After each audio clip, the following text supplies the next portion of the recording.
Caroline, how mad do you think President Trump is going to be when he finds out that Elon Musk said, "I'm sorry, but I just can't stand it anymore. This massive, outrageous, pork-filled congressional spending bill is a disgusting abomination. Shame on those who voted for it. You know you did wrong. You know it."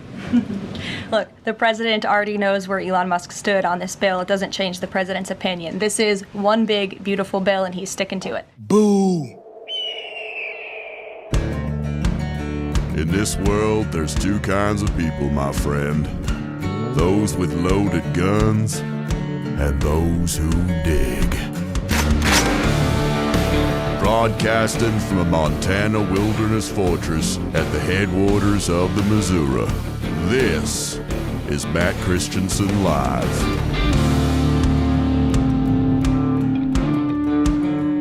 Hello and welcome to the show. This is Matt Christiansen Live, a proud duct tape production for Wednesday, June 4th, 2025. Thank you for tuning in. Hey, my friend Frank from Quite Frankly is here. QuiteFrankly.tv, the place to find the show, live weeknights, 7 p.m. Eastern Time. Welcome back, my friend. Happy Killdozer Day, my friend. Happy Killdozer. I was hoping someone would notice. Thank you. Oh, it's I didn't even. I'm honoring Marvin with my T-shirt. You know, another thing people might not notice.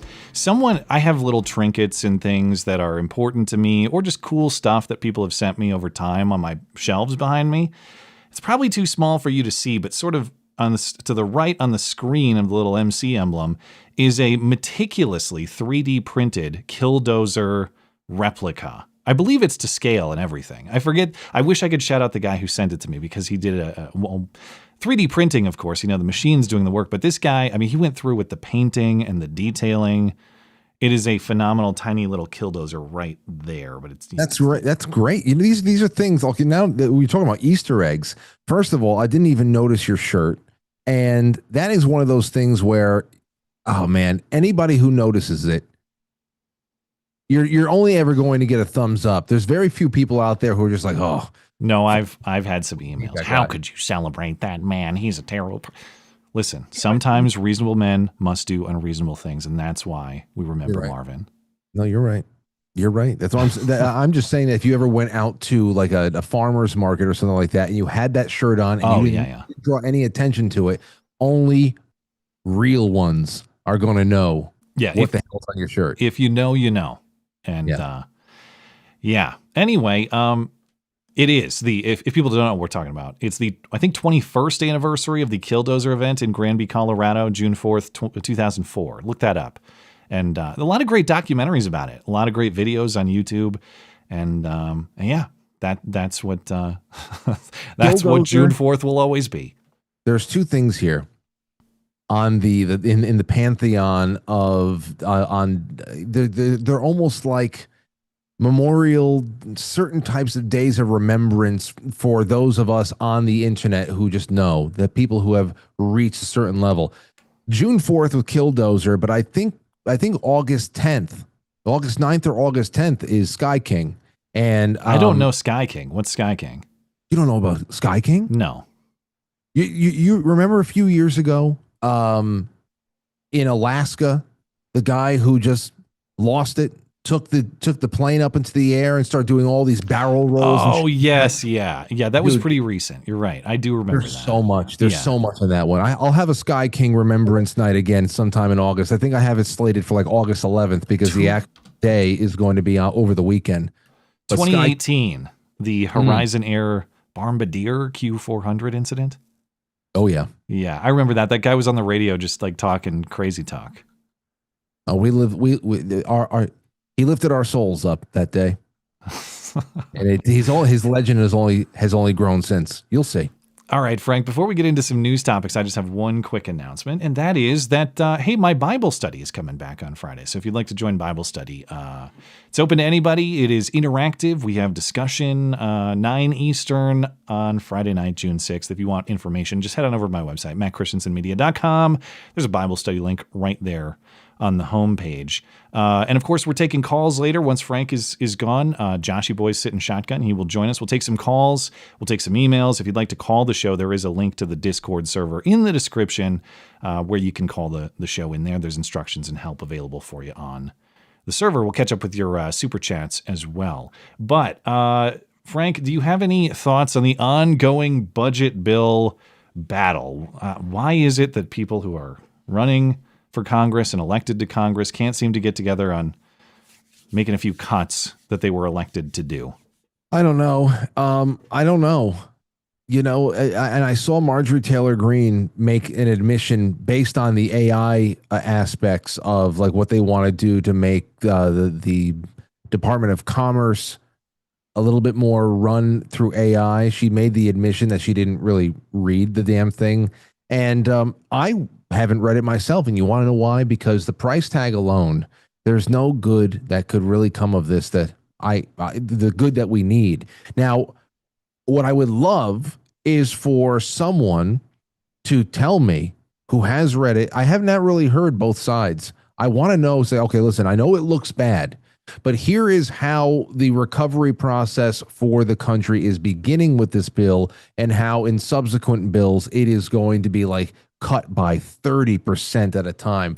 I understand that for the problems we have, there needs to be like sunsetting that happens. We are an extremely hamstrung and dependent country. We have tens of millions of people who would literally die if what needs to happen to the government and all of the services that it has taken upon itself to provide to people actually.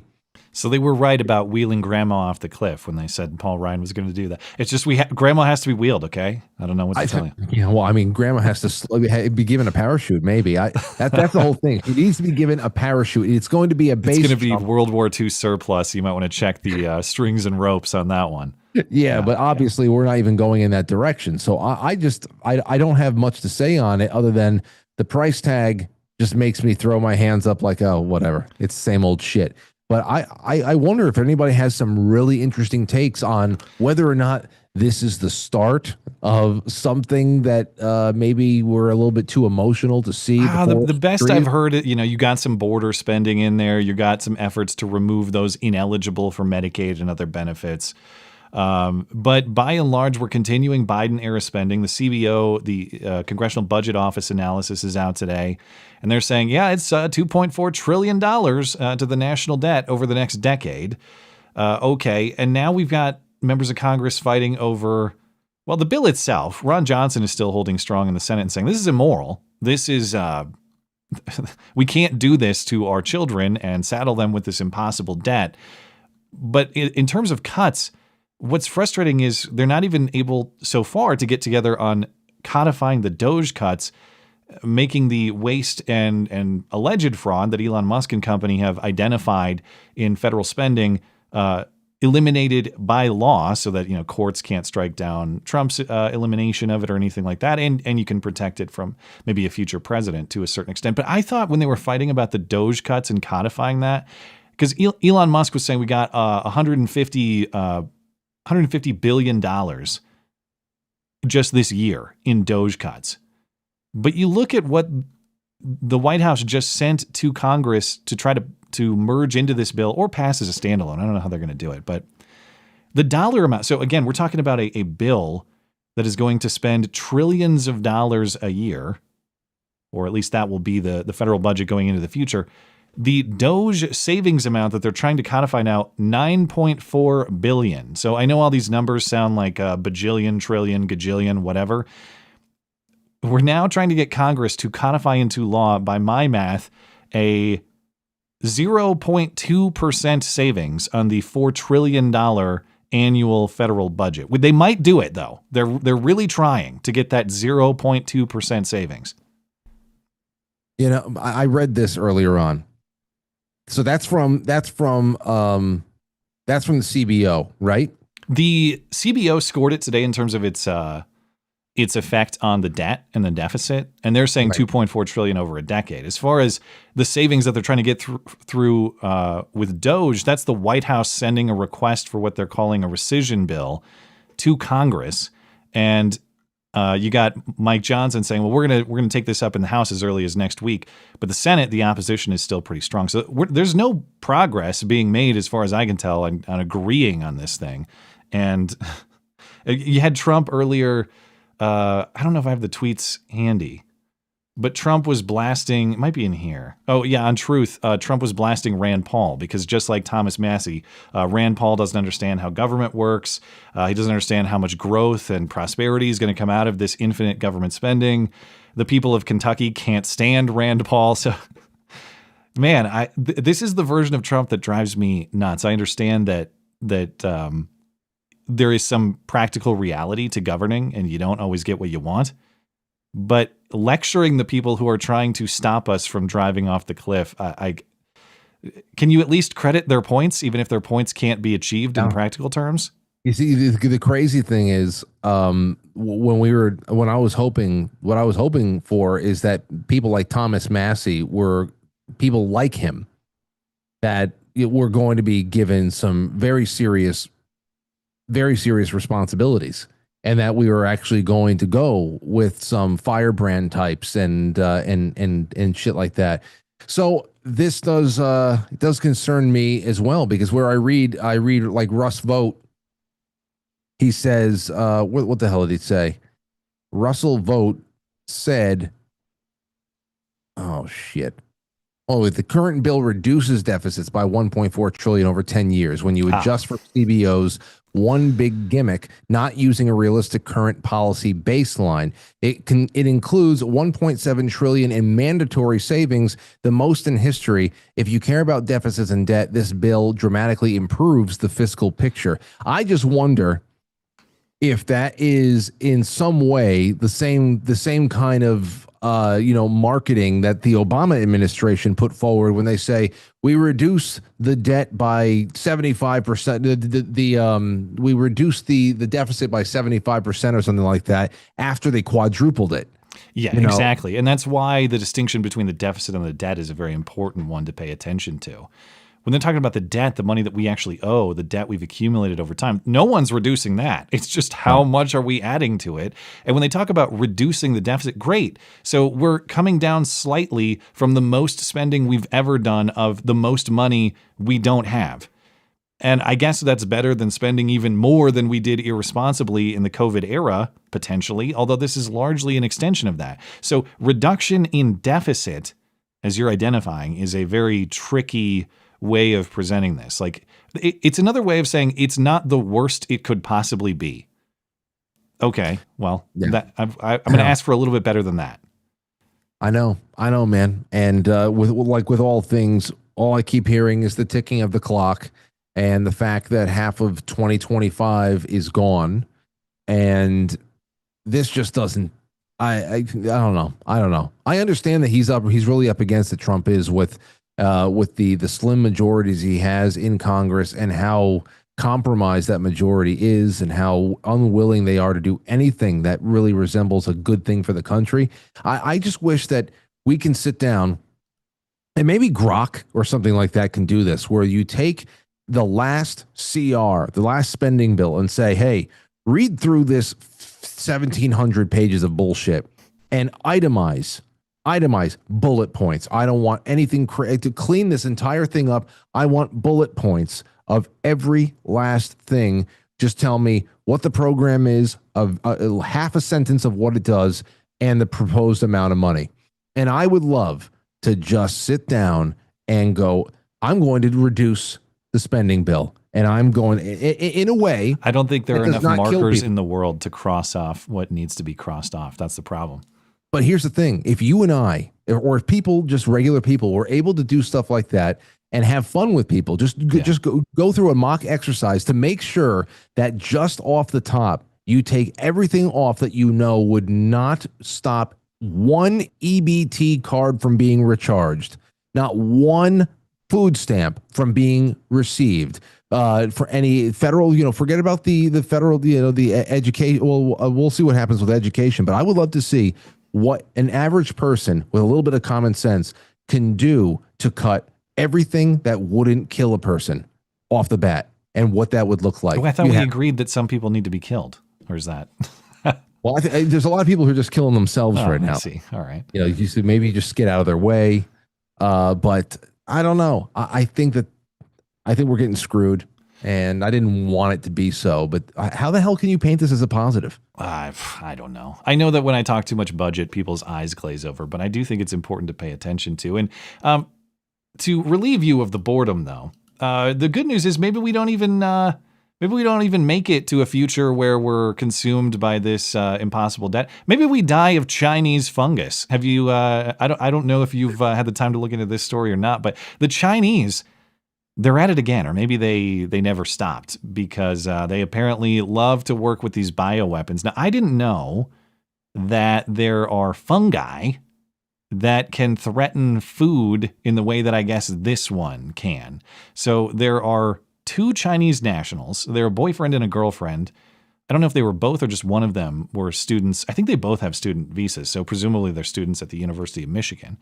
But they're now charged with conspiracy, fraud, and smuggling a deadly biopathogen into the United States. It was 33-year-old Youngking Jian and 34-year-old Zunyong Liu, and they cooperated to bring a fungus called Fusarium graminearum, we'll go with that, into the U.S. by plane. This guy got caught at the airport and he did the old Austin Powers. What's that? It's not mine. I have no idea how that got in there. That's not my Fusarium margarinearum. Yeah.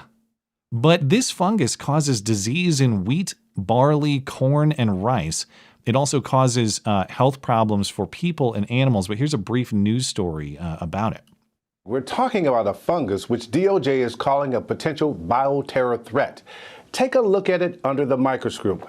This is Fusarium graminearum, and it causes billions of dollars in crop damage each year. A pathogen that rots wheat, barley, and rice, and if consumed by humans can cause vomiting, liver damage, and birth defects. This morning, 2 researchers from China are accused of trying to smuggle it into the U.S. to take it to a lab at the University of Michigan. Authorities claim that in July of last year, they allegedly caught a scientist from China with the fungus hidden in a wad of tissues in his backpack at the Detroit airport. Authorities say the scientist initially lied, claiming he was coming to America to visit his girlfriend and that he had no idea how the material got into his luggage. But later he allegedly admitted he smuggled the fungus into the U.S. to conduct research on it with his girlfriend, who was a visiting fellow at the University of Michigan. So how did they know? How are they alerted to his presence to know to search him again? Well, they have student visas, so I assume they're flying maybe from China to Detroit. I don't know where they're coming from. I assume China. And they open up every tissue in your. I guess this TSA agent did a very thorough job. Yeah, is what it sounds like. I don't know, man. I don't know. This sounds like, I don't know why it sounds like the FBI planting a little something to be found to say yay for us, because we still have not given you not one Epstein accomplice or John, not one. So we're gonna give you a Chinese couple with a little bit of a fungus in his Kleenex. You know, this is a little bit of an aside, but I would like your take on it, because since you invoke Epstein and everybody waiting for the documents that presumably we're never going to see and the videos and all this. Pam Bondi is going to Pam Bondi. I've just accepted that. Pam Bondi is a showwoman who likes to come out and tell everybody these great revelations she has coming soon, and then they don't happen. Last week, we had new Deputy FBI Director Dan Bongino making pretty big claims about Epstein. There's a video that shows he was the only one in the cell and nobody else was there, so I know that he killed himself. But you're going to see the video, and also I have all these secret documents from Comey. Did you see that stuff, and what is your take on it? Because I like Dan. I buy Dan to be a genuine guy. I would like to think he's not consumed by whatever the powers that be may be. But he was doing the Bondi routine, and I thought it seemed out of character to me. You mean when he and Cash were on the same program? That was a different interview, but similar topics. Yeah. Did I even see this then? I don't know. Maybe not. But if you saw the one with Cash where he said, yeah, Epstein killed himself, he followed up later on Fox by saying, yeah, I have video that nobody's seen yet. And you're going to see the video, but we have to clean it up. You know, it's always like Bigfoot footage. They have to like add, some sort of definition to it that doesn't exist. We have to make it super high def. I don't know. You know what I'm thinking about? You remember from the movie Basketball when they did the reenactments, the unsolved mystery reenactments, where scenario number 1, Coop is hanging by his neck in his fucking closet. You remember that one? That's a movie, so I haven't seen it. You've never seen Basketball? No. You know, I did like 3.5 years of movie reviews. That one never came up. Oh man, so I'm just thinking about, okay, what are they trying to clean up? Like, what footage do you have? Do you have footage of Jeffrey Epstein actually dangling from his bed by the neck with some toilet paper, or like what is it? Why can't we see that? All the shit that we see every day. We just watched a president almost get assassinated again. We can't watch a child diddler kill himself. He didn't even say we have the video of him like killing himself. We just have the video that shows there was no one else in the vicinity at the time, which raises its own questions. But well, yeah, because wasn't there a malfunction? Wasn't there like a guard, the classic guard fell asleep thing, and there was also a malfunctioning camera, right? That's what we were being fed. Anyway, it's like you get to DC and someone points a gun at you and says, you will go out and oversell Epstein files for inexplicable reasons. This is the thing. Like, I know everybody has their theories about Epstein, and obviously the whole situation is weird. I just don't understand, even if Epstein is what everyone suspects it was, where like, he's not really dead, or he was killed by someone who was protecting their own interest, or this or that. Let's assume there is this controlling power in DC that uses Epstein as a pawn for whatever its purposes are. What is gained by having people go out and oversell things that we're going to see and then never delivering? Like, I just don't understand what the gain of that is and why people keep doing it. I don't know. I don't know. Anyway. I know. And you know, on the biological scourge thing, I wonder about that stuff a lot. I mean, our government has been very big into that. I mean, I'm sure you know the sordid history of Lyme disease and even like alpha-gal and all that shit, the tick-borne diseases and stuff. So that was supposedly all done to affect livestock in Russia. And of course, then it jumped from Long Island to Lyme, Connecticut. And now you can find people that are suffering from Lyme disease all over the country. It's escaped New England over the last 10 years. So I don't know. This whole thing about the fungus is just strange. I'd love to know who the tip off was and how thorough, why they were, that's just weird. I don't know. And the guy had it in his pocket. Oh, is that it wasn't in his bag, it was in his, so maybe they were just giving, I have no idea where it was on him. I didn't catch that detail, but maybe it was just the thorough TSA pat down, man. Although, even when they've given me the most thorough pat downs, I've had a few, and they've never reached into my pocket in that way. So I wonder if that's what happened here. But anyway, I don't know. They never went into mine. I think they ask you to empty your pockets, then you just go through the metal detector. I have never been violated like some people said they have. Like I've had one person like run their hand along the elastic of my boxer briefs, and that was kind of sexy. I like that. But other than that, oh wait, all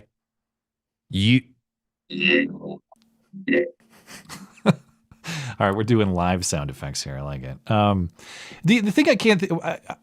I could believe that China's trying to poison our food supply or damage our food supply. I could believe China's doing a lot of stuff to the extent China was directly involved with the last, bioweapon episode that we had. Yeah. The thing that seems weird about this, though, is if they wanted to smuggle something into the country for the purpose of poisoning, damaging, whatever, I suppose there are a lot of different ways they might do it. It just, like a student with fungus in his pocket seems pretty unsophisticated even for China. I don't know, fly the balloon over and have it like drop into some guy's farm or something. I don't know.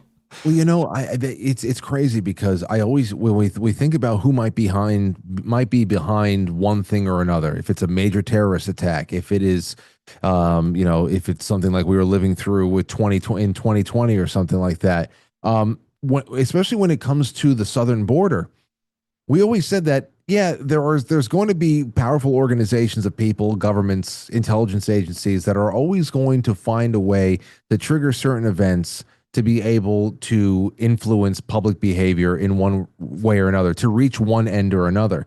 But as far as just the idea that there are wackos out there true lone wolf wackos out there who can do very devastating things in unsophisticated ways. If you think about how wide open the border was, I've always thought about that. What the hell was ever stopping anybody for whatever reason, who may have some backing or may not, to go and take some kind of a highly contagious substance or something and just go cross the border, go to a San Diego Padres game and smear something on the wall somewhere? And I mean, it doesn't even have to be a grenade. It just like you think about unsophisticated. Do you remember how it was the Mizzou episode? Remember, like, during kind of the post Michael Brown Black Lives Matter height of like 2015, 2016 in there, Mizzou went off with crazy race protests. And what kicked it off, at least one of the things, was a swastika made of shit in a dorm bathroom. Someone just smeared it on the wall.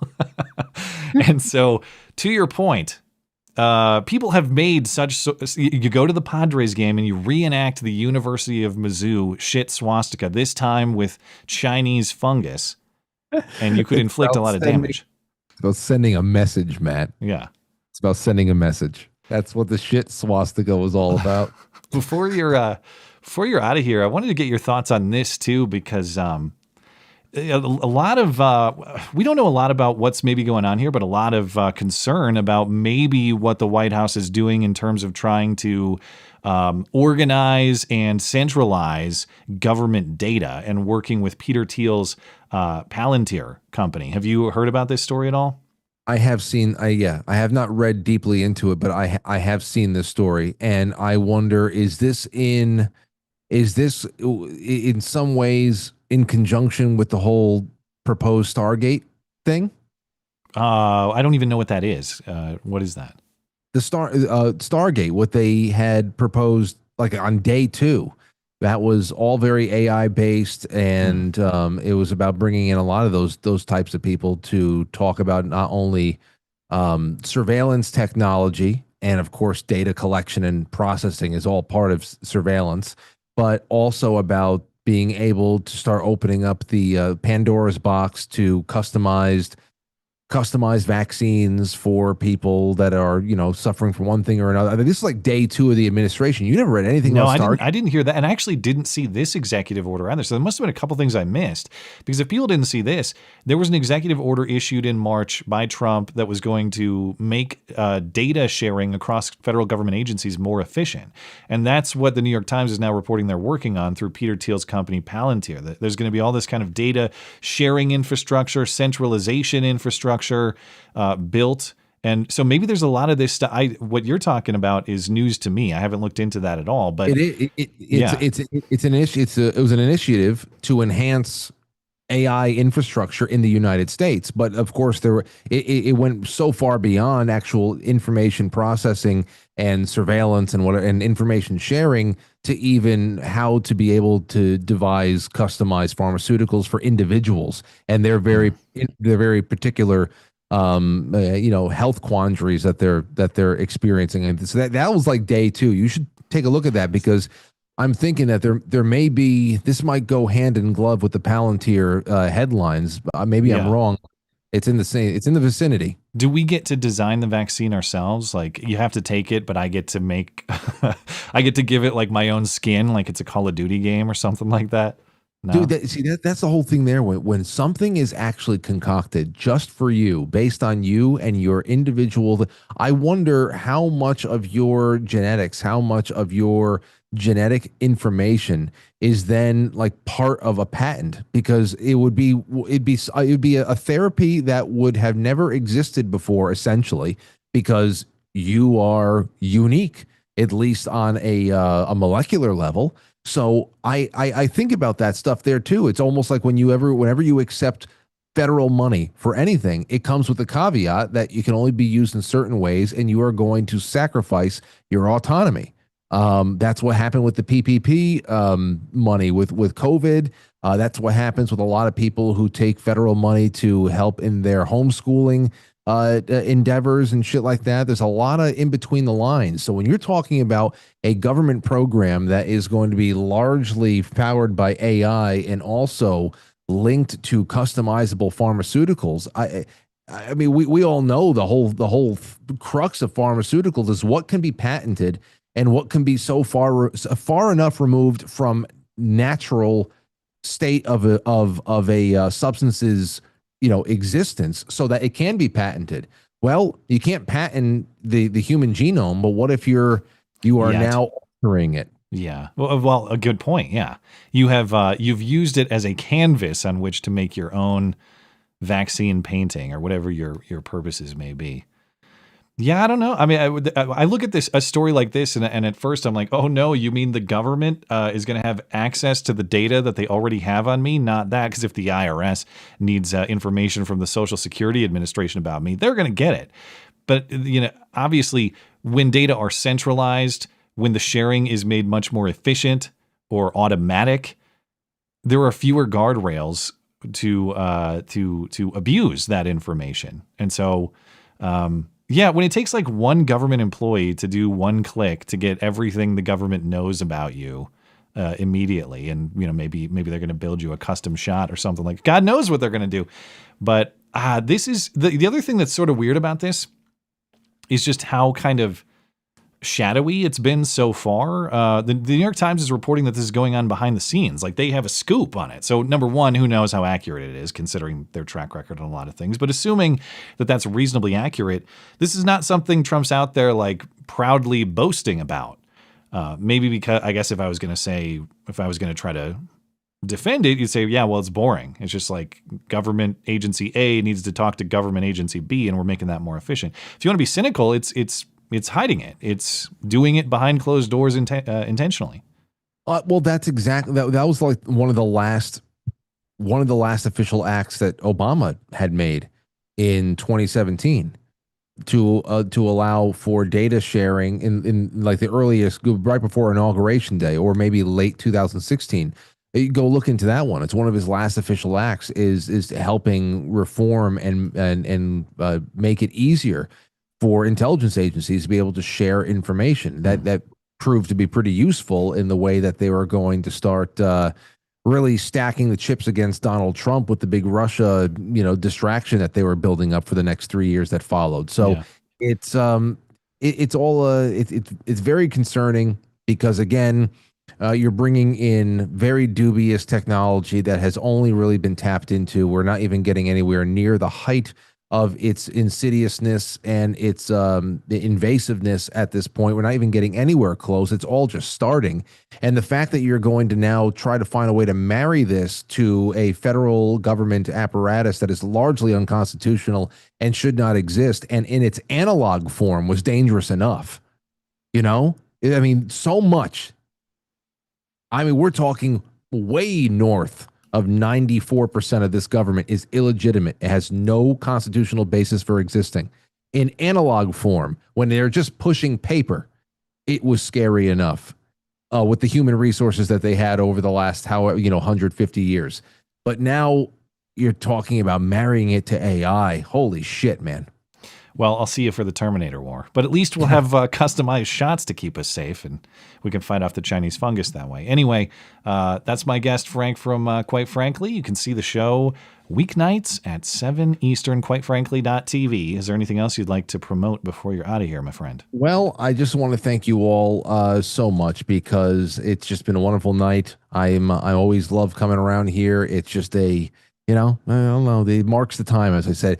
Matt, everybody in the chat room continues to make comments about what color lipstick you're wearing tonight. What's that about? Are my lips looking very colorful? I don't know. I'm just saying something. I always have a reputation for, colored lips. It's the way they are. They're naturally luscious. What can I say? Quitefrankly.tv. I'm live on Rumble and YouTube and all that Monday through Friday at 7 o'clock. I'd love to entertain any of the Matt Christiansen family whenever they are bored around those times. I will say one last date just to keep in mind, because we're talking about Killdozer and we were also talking about Sky King, which you need to go deeper into the lore there. But also August 29th, 1997. Always remember that was the day that Skynet becomes self-aware. Okay. Oh yeah, that's right. That's right. I have seen those. They did. Good. They did have me watch those. Good movies. Alrighty. All right, man. Well, I will catch you next time, and thank you as always for your insight. Peace. All right, there he goes, Frank from Quite Frankly, quitefrankly.tv. I'm going to go get Joshy Boy. We got a few more news items to discuss. We'll get into your calls and your emails as well, and I will be right back. Stand back and stand by.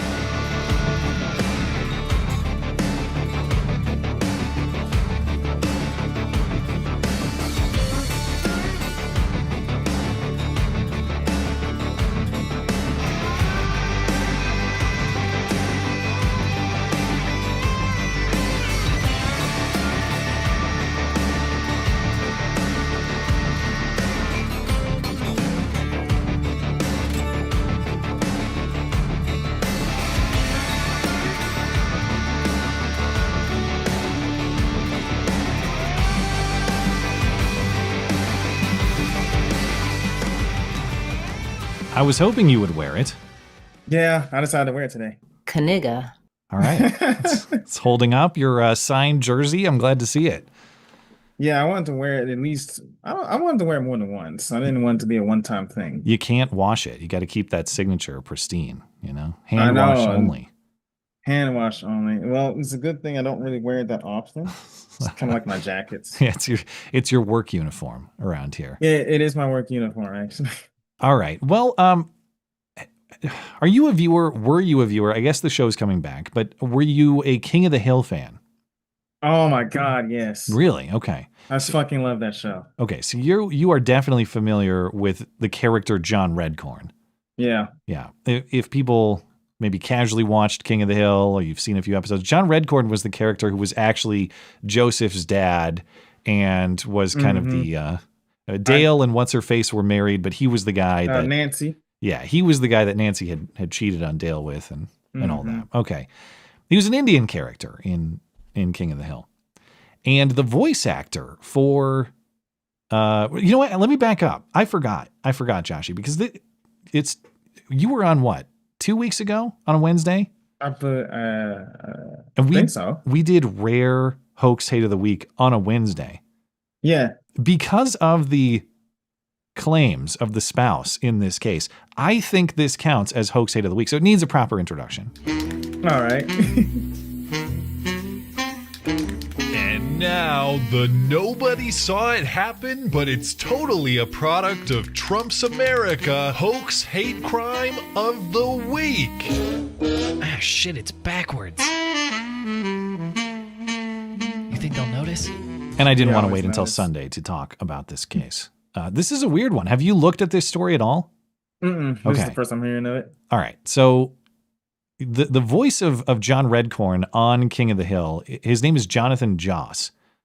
He also played a character on the show Parks and Rec from 2011 to 2015. I didn't watch that show, so I don't know that character. Yeah, I'm not familiar with that one. But the guy on the right there is the voice of John Redcorn.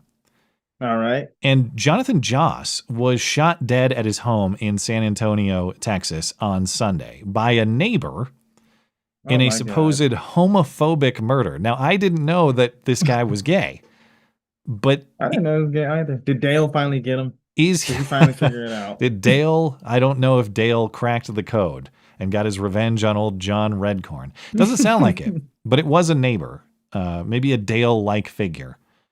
Yeah. And whether Jonathan Joss is gay is highly debatable. That's his quote-unquote husband on the left there. Do you notice anything about this husband on the left? I thought that was a woman. Yeah, exactly. What at least from that angle. Is this? That is not a manly-looking man. Is there another photo in here? At least his daughter. Hard to tell with the sunglasses and the angle. No, that's the husband. We're looking at the husband there, okay? So according to a statement from the husband of Jonathan Joss. This is Tristan Kern de Gonzalez, who is in fact a woman, at least as far as I gather. It's hard to read, but I'll read you some of the statement here.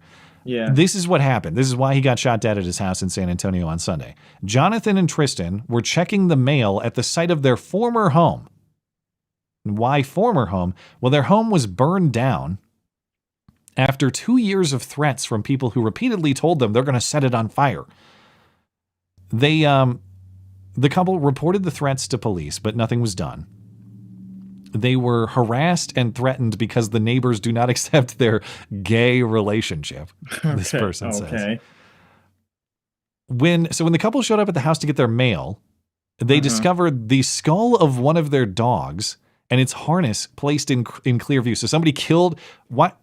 If the house was burned down, did the dog live at the ashes of the old house? Why was the... I guess they're saying someone killed their dog and left the skull of their... Did they sever the dog's head and boil all the tissue off the skull? I have a lot of questions about how this dog skull... Why? Where were you? What, you didn't realize that your dog had been... Okay. There's too many questions. They show up and they find their dogs... How did you know it was your dog? I guess because of the harness. That's how they knew. But even, well, wasn't it like a regular harness? Like a dog's harness? harness? That's what it says. I don't know. Was it a collar? Was it... Yeah. Well, maybe they had one of those that has the dog's name on it or something. Probably. But again, why weren't you with your dog? Why does the dog live at a burned down house? Okay. Exactly. Anyway, they show up. They discover the skull of one of their dogs and its harness placed in clear view. This caused significant emotional distress. So they began... Emotional damage. They began yelling and crying, okay? They were hysterical. Yeah. And while they were grieving, a man approached them yelling violent homophobic slurs. Homo, you faggot! So you're a queer, aren't you? Queer! He then just raised a gun and fired. He just drew and fired. That shit didn't happen. Okay? That's what they're saying. They say Jonathan, or this person, the husband, who's really a woman. Yeah. She says Jonathan was murdered by someone who could not stand the sight of two men loving each other. But you guys weren't even there. Like, you lived somewhere else because your house burned down. You left a dog there for reasons unknown. They killed your dog. Then you should. Okay. So I before you continue, I do have a question. Does this person identify as male or female? The husband is a woman who identifies as a man and calls this relationship gay. That's what's going on here. This is a gay relationship that you're looking at, according to this person. So that's a dude, correct? On the left is a woman presenting as a man. On the right is Joss, the voice of John Redcorn. What the fuck is this, bro? Yeah. So it's a woman, right? Yes. Who says she's gay with a man. That doesn't make any fucking sense. Well, that's what they're saying. And the neighbors don't like it. But there's some commentary from the neighbors. Not the neighbor who did the killing, but some neighbors. Okay. A Facebook post claiming to be from a neighbor. Now, I haven't seen it verified that this Sammy person is in fact a neighbor, but I believe it to be accurate. Okay. So a Facebook post from a neighbor says, I lived across from this man for years, as in Joss, the voice of John Redcorn who got shot. Yeah. He started gunfights constantly, and he burned down his own house trying to make a meth lab inside. He constantly threatened his surrounding neighbors and played victim when the cops came. My neighbors have video proof of this torment. He used to throw bricks through my window and tore several of our mailboxes down. Contrary to the wife or husband's statement that Jonathan was unarmed when he was shot. That the husband, the woman, says Jonathan was unarmed when the guy just came over and called him an anti-gay slur and shot him. Jonathan didn't have a gun. Well, this neighbor says he did have a gun at the time. Neighbor says no one on the block has ever yelled homophobic slurs at him. It's all a lie from this air quotes husband for sympathy. So the air quotes from this neighbor around husband, I assume, is confirmation that this is actually a woman. Bingo. And it's also... I can't... Okay, go ahead. Well, there's more. There's what police say. So if you have questions, go ahead. There are many. Okay. I just don't...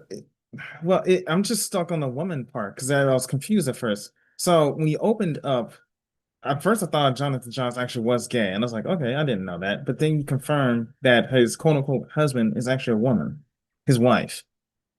Yes. I don't. They're saying he's gay because this person identifies as a man. That's the gay. You got it? No, I don't get it. I can. They're probably saying build that's a man. They're rocket. saying this is two guys. This okay. You don't have to accept it as true to understand why they're saying it. Keep going. It's just two guys loving each other. See, you can't handle it. You're just like the neighbor. That's all. I guarantee you this. Okay, keep going. Right. Keep going. So it's not what the neighbor said. The statement from the husband, wife, is not what the neighbors say. It's also not what police say. Police investigating right now say there's no evidence of a hate crime or a anti-gay motive in this case at all. The man who killed him is a neighbor, now charged with murder. It's this dude. His name is Sigfredo Ceja Alvarez. So it is Dale. Kinda. He looks more like Bill than Dale, I would say. No, see, he's not balding like Bill. Bill. Yeah, but he's like he's like Bill body. Dale was very trim. He is very okay. He is very. He does have a Bill body. Yeah, I can go with that. But okay, so this is the guy who shot the voice of John Redcorn.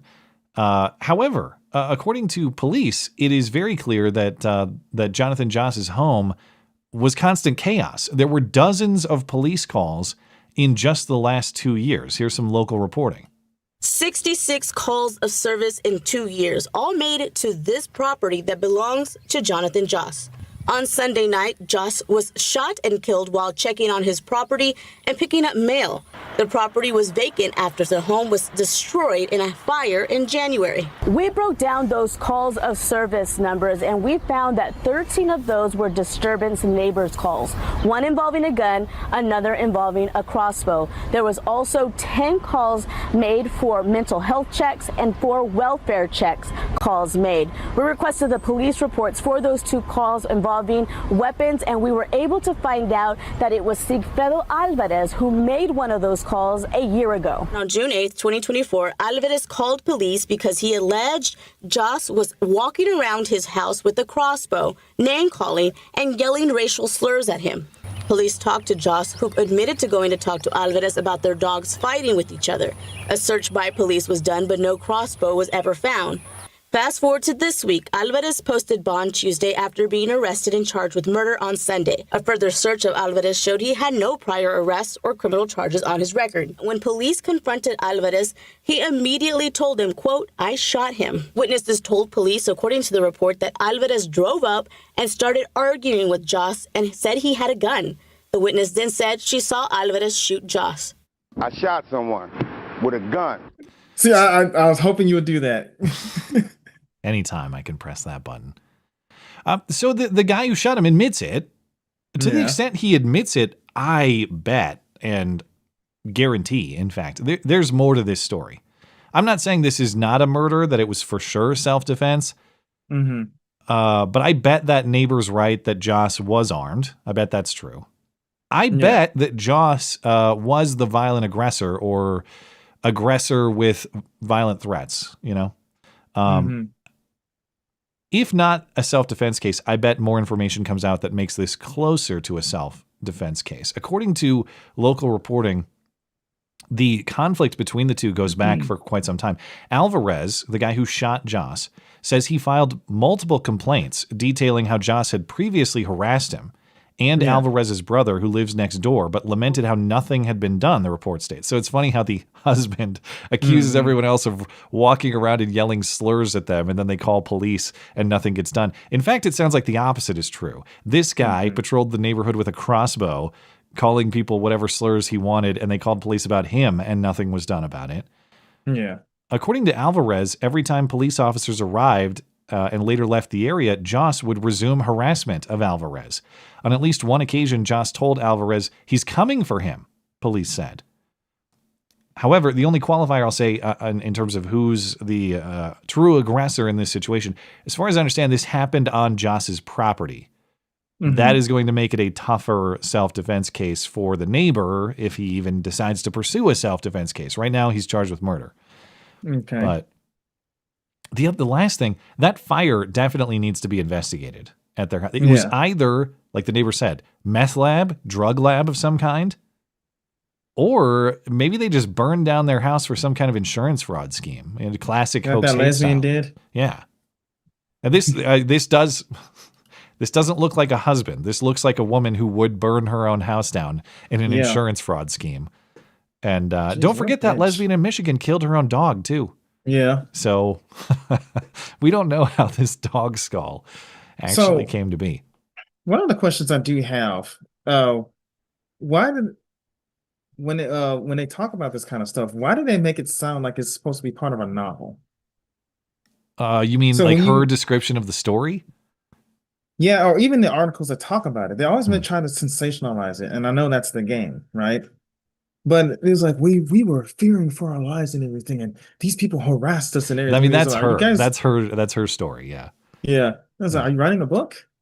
It's the same with all these people. Says we've moved to this neighborhood 10 years ago. It's funny how in 10 years nothing happened to you, right? It's very weird, even as written. First of all, nobody just comes up to someone and says, "Hey, faggot," and shoots them. That's just not a thing that happens. Unless you're in one of my neighborhoods. Maybe. I don't know. I don't know how it is on the mean streets of Nuga. But around here, that doesn't happen. But the other thing that's weird is like, okay, let's... have you ever... I assume, you got a cat, right? I assume you've dealt with the death of a pet in your life, right? Yeah? No? Maybe... Actually, one was a hamster, but the other one was disappearance of my dog, right? Because I had a rat terrier at one point. A de facto death. Yeah. And maybe that's not as immediate, so you don't have the same experience. But when you lose a pet, it can be very emotionally troublesome.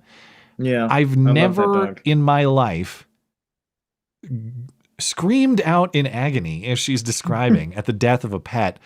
Maybe I'm more calm than the average person, although I doubt it in that regard.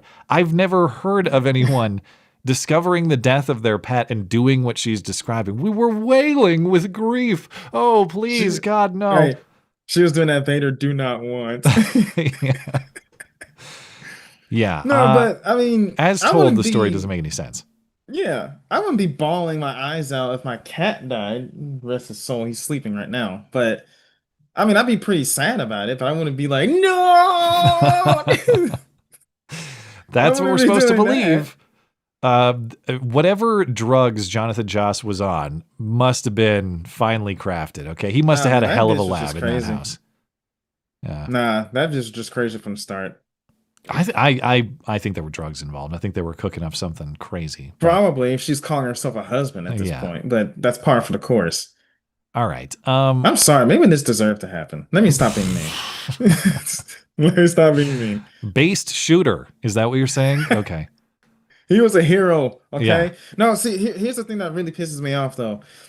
When somebody like him, I lost all respect for this guy. Every hero that I meet for my shows turns out to be a huge asshole. All right. Pretty much. You got P. Diddy. You got this guy. Who else am I going to lose now? Right. But when you become a nuisance to a neighborhood and the police either don't or can't do anything about it, what are you supposed to do? Well, someone's going to shoot you. Yeah. You know, that's a sad fact about life. You walk around with a crossbow calling people slurs and implicitly threatening them, or explicitly, as the neighbor says. Eventually someone's going to shoot you. You know, then you're the one getting hauled off to jail because you took care of a problem the police either refuse or can't do. It sounds like that's kind of what happened. Yeah. Yeah, I mean, that's bullshit. Well, I got one more story before we get to some calls, but you remember California Congressman Eric Swalwell, of course. Not farting on MSNBC fame, doing nothing wrong with a Chinese spy fame, or so he says in this episode. To stroll back down memory lane, it was discovered in 2020 that Eric Swalwell had at least worked closely with a Chinese spy named Fang Fang, or Christine Fang. Christine Fang. And it is believed that he slept with Fang Fang, possibly cheating on his now wife at the time. Yeah. So Eric Swalwell has been the butt of jokes ever since. And Swalwell was on the Breakfast Club radio show yesterday, and host Charlemagne asked if his credibility has been damaged by that story. Excuse me. And Eric Swalwell says, no, on the contrary, it's a badge of honor. I'm actually very proud of that. because it shows I'm so effective against Republicans. They have to lie about me. They have to make fun of me because they have to neutralize my power. And in fact, Republicans, conservatives, political opponents of Eric Swalwell are so threatened by him precisely because he is a white Christian straight male. He's supposed to be in bitch their ain't club. no Christian. I'm so sick of this shit. Oh, just People you'll hear him tell you all about it. He bravely stands up against his own demographic, and that's why they're so afraid of him. Listen to this. Did the Chinese spy scandal hurt your credibility, or did Republicans just weaponize like a nothing burger, so to speak? You know, the fact that the FBI and the House Ethics Committee said it was bullshit, I would hope that would be enough. But like in a disinformation society, like I recognize that it's everyone on the right's favorite meme. My wife tells me all the time, you know what? The second they're not going after you, you're not effective. And so I wear it as a badge of honor that these guys would want to lie about me all the time, because I think it means that I'm landing punches politically on them that sting. And frankly, I think a lot of Republicans look at me as like, oh, that's a straight white Christian male son of a cop. Like everyone else like him looks like me. So when he comes at me, it's more betrayal to them. Like I've heard that from them on their side, that's why they take it so personally. Look at this fat. So you know, pride is one of the sins, right? What is? So I missed the word. What was it? Pride. Oh, pride. Right? Yes. So when the dude sheds his mortal coil and stands before the Lord, God is gonna be like, "You really thought you were some hot shit, huh?" I guess Christian Eric Swalwell would fully understand that, but I'm What, sure is he Protestant? Is he a Mormon or something? Be nice. Okay, all right, I'll be nice. Go ahead. I'm sure he not only speculates that white male conservatives are threatened by him because he stands up to them against his demographic inclinations. He says many have told him that. Many have testified to that fact. Who has told him, yo, bro, the fact that you're a white male who stands up to us politically, that intimidates the hell out of us. Who? Name names. Tell us who is intimidated by the fact that you are a white Christian straight male who sides with, the diversity club in Congress. Yeah, record it. I want to know. Yeah, me too. I want to see these. I want to see these people. Thank you for saving my my advertisements on YouTube. Point of fact, though, he says, "Oh, the FBI and the Congressional Ethics Committee they found it was all bullshit. They didn't really find the core fact was bullshit. Fang Fang worked for him at a high level on his campaign while being a Chinese spy. That's 100% true. They did not find evidence of his knowledge of that fact." So they didn't find evidence of wrongdoing in that respect. So the defense is, I'm an idiot. I didn't know this was going on. Additionally, in Swalwell's defense, he did get rid of her when the fact that she was a Chinese intel agent was brought to his attention. Then they severed ties and she fled back to China, apparently. She was never heard from again. Yeah. She went there to go work in the Wuhan lab or something like that. Mm-hmm. Fang Fang had a leadership position in his campaign, or at least she placed at least one intern, potentially other staff, in the office. She was making decisions for his campaign office in the interest of the Chinese Communist Party.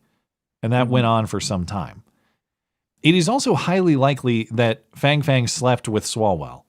So when he says they found it was all bullshit, well, the investigation was not about whether he slept with Fang Fang or not. It was about whether Swalwell knew that she was a Chinese intel agent or not.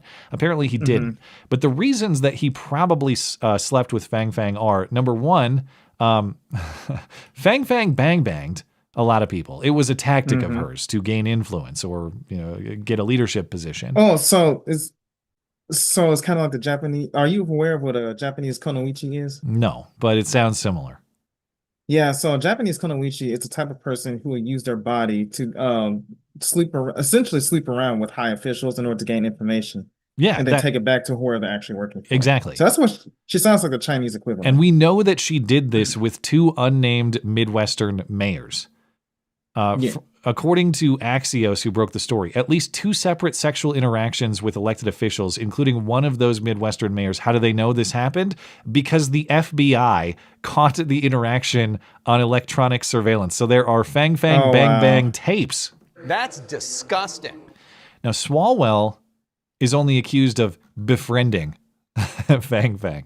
Just befriending. Is that her in the middle right there? She is in, I think she's in yellow. all the photos. I think it's actually the same. Okay. They look different, though. They do look like slightly They different do kind of look different. It's a little blurry. One, because I don't have my glasses. And Yeah. 2, yeah. All right, But I can see it. the other reason it's probable that there was a sexual encounter is because it's not just because this was a tactic of hers. It's because Swalwell never actually denies it. He just issues generic statements like, "Oh, it's all bullshit." Well, what's bullshit? The fact that you didn't know she was a spy. Okay, I'll accept that explanation. I'll accept that finding. Okay, that's fair. He is an idiot. You know, they go with the Jamal Bowman defense, and I'll buy that. Is it bullshit that you slept with her, though? He doesn't even give us the classic Bill Clinton defense. I did not have sexual relations with that woman. Can we get that from Eric Swalwell? I did not I will bang, say, bang, though- fang, fang. He won't say it. Why not? This is going to be very disagreeable with our lot here, but, you know, if I was... Never mind, I'm not going to go that far. Would I be horny for communism? Probably not. But I will say, that's a nice piece of ass. What the... What? What the fuck is this? That's not where I thought you were going. I don't want to say that I'm... Then you said it. Joshy's into Asian chicks. I didn't know that. Well, of course. I mean, I'm not one of those who hate Asians. I don't have that one ready. Well, hold on. Let me dig that one out. I hate Asians. Yeah, that you're not one of them. I hate Asians. You love Asians. Yeah. Yeah, I do. You would have been scooped up by Fang Fang if you had the opportunity. All right. Look, man, I've already sent for Mama Tulsi, okay? I'm not going to lie there. You're a Tulsi fan, are you? Yes. Is it for political reasons, or you just think she's a hot older woman? Yeah, the latter. So it has nothing to do with politics. No. I mean, do I think it's a mistake that she's in a high position of power? Yeah. But you hot, like so the like grace? What is it? She's an older woman. Why is that appealing to you? So? She's a hot older woman. So Dude, her fertile years are behind her. That's so. Then even better.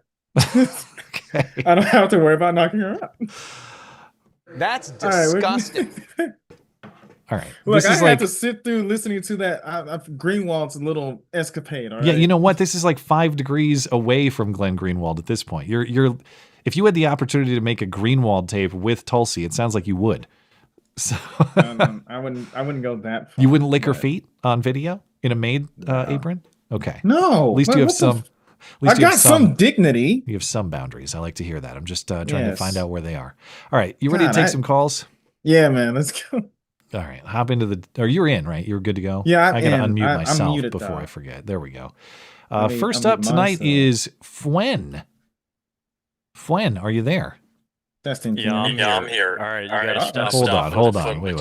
Why am I hearing you Hold on. twice? Hold on. What's going on here? Something is not occurring on my end. I'm gonna mute myself. Go ahead. Go ahead, Fwen. All right, that works. I don't want to talk to Joshy after his takes on women, all this crazy stuff. All right. Yeah, none of the. I guess since we don't have to do topics now, it gives me a chance to just ask more general question. Yeah. Of, you've got this job covering weekly news. Thank you for calling it a job. I appreciate that. Oh, absolutely. And, obviously you appreciate it. You don't have to beat the dead horse. The audience knows that you're very thankful. But do you ever feel like you don't get enough time, not necessarily to produce your own like long form content, but some of it would be like to get reading done or listening to other commentators that are doing more like meta-political analysis or just like bigger picture. I mean, I think you tackle a lot of American history stuff and like evolution of politics in our country, but like, yeah, do you feel like you have enough time for it personally? And are you hesitant to do that on the show at all? No, I would say that I'm able to read about or consume what I want to, within like boundaries. You know, I think I have a pretty wide latitude to carry this platform into whatever direction I want. If I made it like a football show or I made it a movie show, yeah, I don't know if that would work. But if I wanted to take a more philosophical direction, political philosophy, yeah, I could probably do that. Yeah, so all he has to do is talk to me. I tend to enjoy consuming more day-to-day news, political content, that sort of stuff myself. It's not that I don't like philosophy or something, but it's not necessarily what I want to make, although the two overlap, certainly. Like, you're going to talk about, here's this story and principles A, B, and C are involved in that. Here's why the correct answer should be X based on, you know, whatever philosophical value or something like that. But to get to your question more directly, no, I don't feel like I'm in a box that I can't escape or something like that. I don't make material that I don't want to make, or I feel like I'm required to make by somebody else. Yeah, nice. Man, yeah, I'm happy to hear that. I think that some of the stuff I really enjoy from like creators like Pete Quinones and like Dave Green, the distributist, and Oren McIntyre and some of those types is sometimes they'll read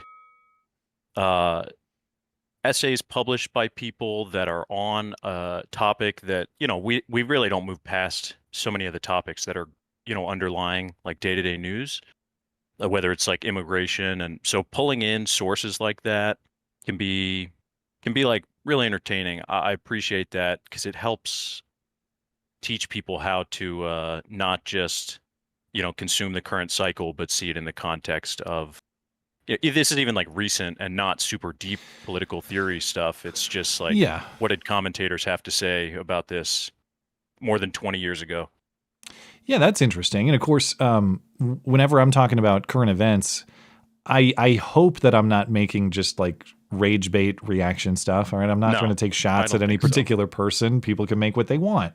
But I would always try to have some sort of philosophical value to it. I don't know how old or how long back that might go, but I do share the direction that you're thinking. I agree is wise. Like we should be talking about values as the framework to do this analysis rather than, you know, just like, I don't know. I don't like tribal rage reaction stuff. It's not for me. So if you catch me making it, say that came off as tribal rage reaction, I'll say, all right, I'll figure it out. I'll try something else. No, you can rage about Joshy Boy's preference in women. Hey, fuck you. I'm just kidding, bro. All right, yeah, you should maybe check out some like Ross Perot stuff in context of all the spending, and that's it is kind of cool. And I don't pay attention to a lot of the creators that you're listing. I just don't know their content very well. But I do. One thing that is striking in discussion of current events, and this is probably what you're getting at, you can tell me if I'm wrong. When you find something like, when you hear someone say something in the 70s, 80s, whatever, way back when, that is so on point to what's going on right now, and you realize like, I mean, we think that we're all advanced with our cool technology, and we think we're so smart that we've advanced beyond all these problems and stuff. Nope, they're the exact same problems that people were dealing with decades or even centuries ago, and there are a lot of smart people back then who told us the right answer. We were just too stupid to listen. It's interesting. Not even always too stupid. Sometimes just unwilling as well. Yeah. Well, thank you for the insight, man. I appreciate it. And thanks for the call as well. And I forgive you for your comments about me. All right. Have a good night. Good night, man. All right, let's talk to Egrin. Egrin, are you there? John Redcorn, you just murdered damn girl, kill me, John Redcorn. Shut up, faggot. That was actually pretty okay. That wasn't too bad. It was recognizable. Dude, Boomhauer, that's who I know it from. You couldn't understand a fucking word that dude says until the very end of his sentence. Dang old. Dang old I think John Redcorn did, man. Well, do you want to talk about the murder case or something else? I'm just chilling.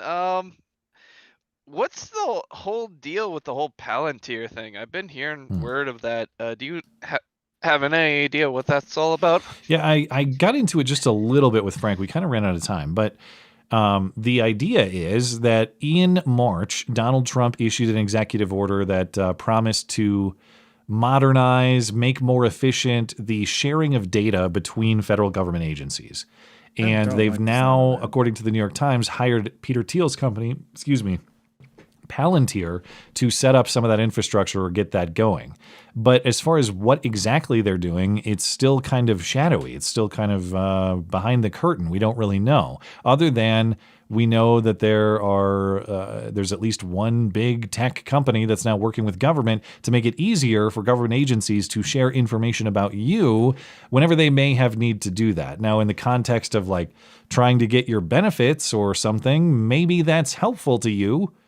But in the context of them trying to spy on you, bust you for whatever legal reason, target you politically, obviously that's concerning. And so we don't really know in detail what's happening. Well, the fact is that Palantir was created to basically to destroy and to bury any like dissonance to the idea of the left-right party idea. Like, I know that you like a week ago spoke about how you had that one politician who's like, he's all about, conservatism, but we gotta have that that left-right war. Yeah, I think that was on Sunday's stream. Yeah. Yeah. To me, this idea of the constitutional republic is dead. You ever heard of Wade from the Wade Show? I don't know him. No. I've heard of it a little bit. He's from Con Press. It would be awesome if you're able to get him as a guest on the show, if possible. I think he could give you a better idea of what's going on. Like, there's a guy named Curtis Yarvin. He's been going through the idea that we've technically gone through 4 republics thus so far, constitutional republics. As in the U.S. Yes, in the U.S. I wonder what do you know what the 4 are off the top of your head? Obviously, the Civil War and the 14th Amendment was a major change in our government structure. But what are the other divisions? So the other 2, there's the first, when it was created after the post Civil War. The third one is the FDR, how he made the OSS to the CIA, and created all these alphabet agencies. The fourth one is the laws that were introduced by Lyndon B. Johnson. And technically, we're in a 5th republic where we're basically writing a second constitution that no one really understands the rules, and we're just figuring out how to play by it. Yeah. So when does monarchy come in? We're close. Yeah. Well, there has been a very big rise on that, and because I feel validated. We need Fang Fang monarchy. Fang Fangarchy. Sorry, I'll work on a better point. Tommy Boy can do it. At this point. Anyway, all right. Well, thank you for the recommendation. You can send me his material. I'll take a look, and I appreciate your call. Yeah, you're welcome. Take care, guys. Have fun at the cabins, and get some hunting in, and enjoy the weekends. All right. All right, man. Thank you, man. You have a good night. You too. Okay, last call is going to go to Tom. Tom, are you there? What's up, Tom? Tom. All right. Let's see. I have a couple options. I could let Tom hang out a second. We could get into email questions and see if he joins. Or I could see if Skulldugger's still waiting. So let's try that. Skulldugger, are you there? Yes, I am. All right. You're going to get last call, my friend. What's on your mind? I wanted to touch base on the Chinese spy fungus. Oh, yeah. Okay. Because you and Frank seemed kind of almost incredulous of the story. I was just kind of wondering. I guess that's the direction that Frank went, and I kind of leave it open to him. I don't know that I don't buy it, I suppose. It's just that I suppose my skepticism is what I mentioned, that if you were trying to do this in a weapon form, it seems like a kind of a primitive way to introduce it into the country. But I guess that's the way China operates. So I don't reject it at face value. I don't know. Always interesting to think about what's really going on. Yeah, because I didn't find anything about that story to be unbelievable. I mean, the TSA does have machines that do scan and detect for bio stuff, for biological materials. It shows up a different color on the X-rays. So if they saw you going through that detection device where you put your hands up and you put your feet on the spot, let's say you had a gun on your hip, it would detect that and they would see it. But if I had just a tissue with this fungus in my pocket, they would see that. I suppose they'd see like any paper, huh? Because you're not supposed to have anything in your pockets when you go through those things. But right, they would see biological material in addition to the paper material. Yes, and so the scans that you go through for customs, if you're coming into the country, are different than the ones that you just normally go through. That's true. Yeah, I never leave this country. Flight. I leave this country even more rarely than I watch a movie. So yeah, it's almost never. In fact, it's basically never. I went to Canada once when I was 13. That's it. But I've been on the border of Canada. So we're, same boat. I'm a little more traveled than you in that regard, I guess. Yeah. But okay, so what are I don't know what the differences are. What does it look like when you come in from a foreign country? So they do agricultural scans because you're not supposed to be bringing in like fruits and vegetables and I have heard of that meats and things like that may have foreign bacteria or other biologics that we don't want in the country. Wait a minute. So I get that part. Go ahead. Well, my only question, obviously, it seems like you buy this the way that it's described, and I don't think that that's unreasonable. Do you think that this is a Chinese government op, or is it just like a guy who's reckless with some sort of biological material? So, I mean, China has been waging an asymmetrical war against the United States for about 30 years now. So I don't understand why anybody would doubt any of this. Like there's been spy. I mean, Fang Fang's not the only Chinese spy in the California Democratic Party. Dianne Feinstein employed a Chinese spy as her personal driver for 20 years. Yeah. So I mean, this stuff has been going on for a long time. Like, China is our enemy. And they have been acting out against us. It depends on who we are, though. If you're Dr. Fauci, they're pretty friendly, I think. I can agree with Skulldugger. I don't know if you guys remember that whole what would they call themselves? Democratic Socialists of America meeting that took place, or which some one? dude was complaining. It was the one that was where the speaker was herself Asian, and then that some people were complaining about sensory overload or misgendered language or something like that. That's you when you see an Asian woman, sensory overload. Yeah. I don't remember that though. What was that about? I don't have. It was a joke. It fell apart because the only thing people can remember about it was some two dumb fucks complaining about sensory overload. Okay. Like if you clap too loud, then his ears will explode or something like that. And some dude was complaining about being misgendered or something. All right. Well, thank you for the information on the story. I did also want to remark on the just the absolute profound quandary that is the gay heterosexual relationship between. Can you explain it to Joshie in simple terms? He's having trouble comprehending the descriptors here. But what? Okay, so what did you want to say about it?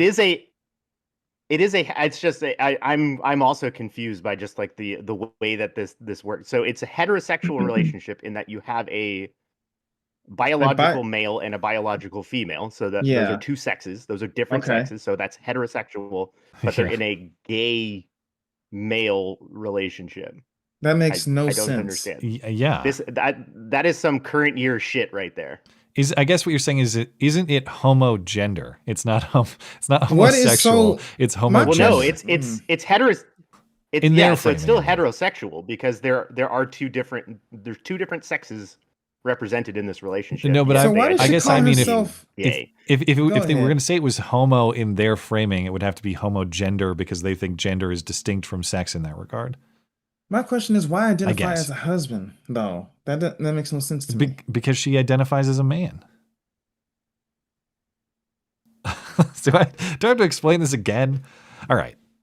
Skulldugger, you have anything you want to say before I don't know what to say to that. Sorry, I didn't mean to re-derail that train. Yeah, after yeah. You got it back on track there, Matt. Well, my apologies. She says she's a man and she's not, but she uses male terms for everything, including her spousal relationship.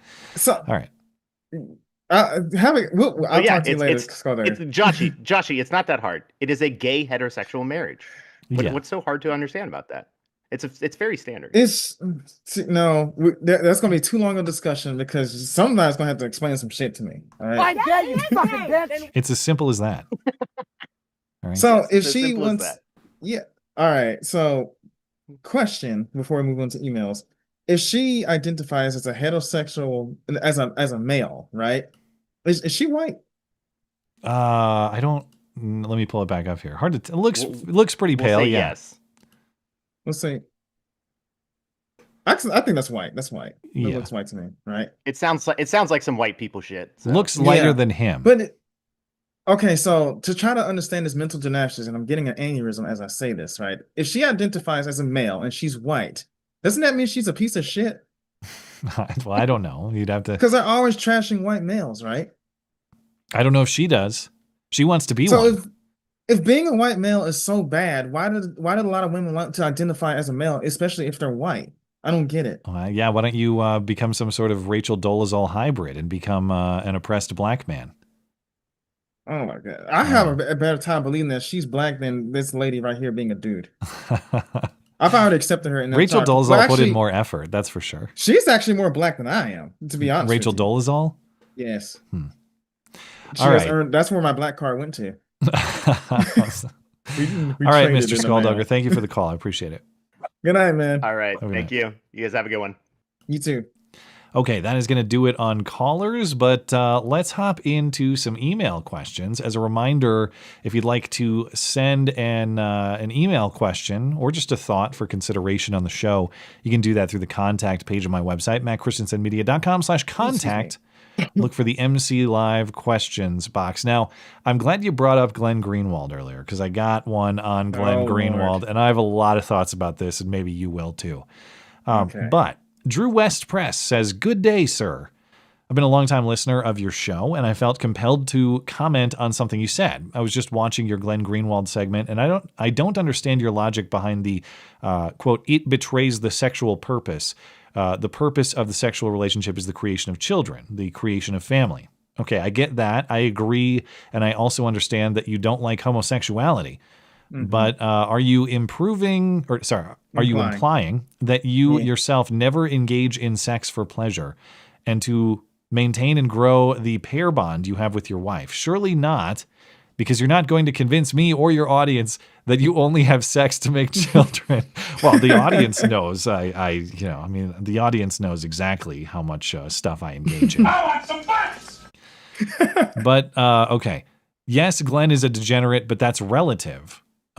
Someone illegally gained access to his private videos, and it was used to harm his character, to cancel him. To me, that's more egregious than his debauched sexual appetite. Okay, a lot here. Number one, you kind of answered your own question here. You describe him as a degenerate and debauched, or at least his sexual appetite is debauched. Why? Why is he a degenerate? Why is it debauched? Because if there was nothing wrong with it, you wouldn't call him debauched or degenerate. It would just be normal. Correct? Yeah.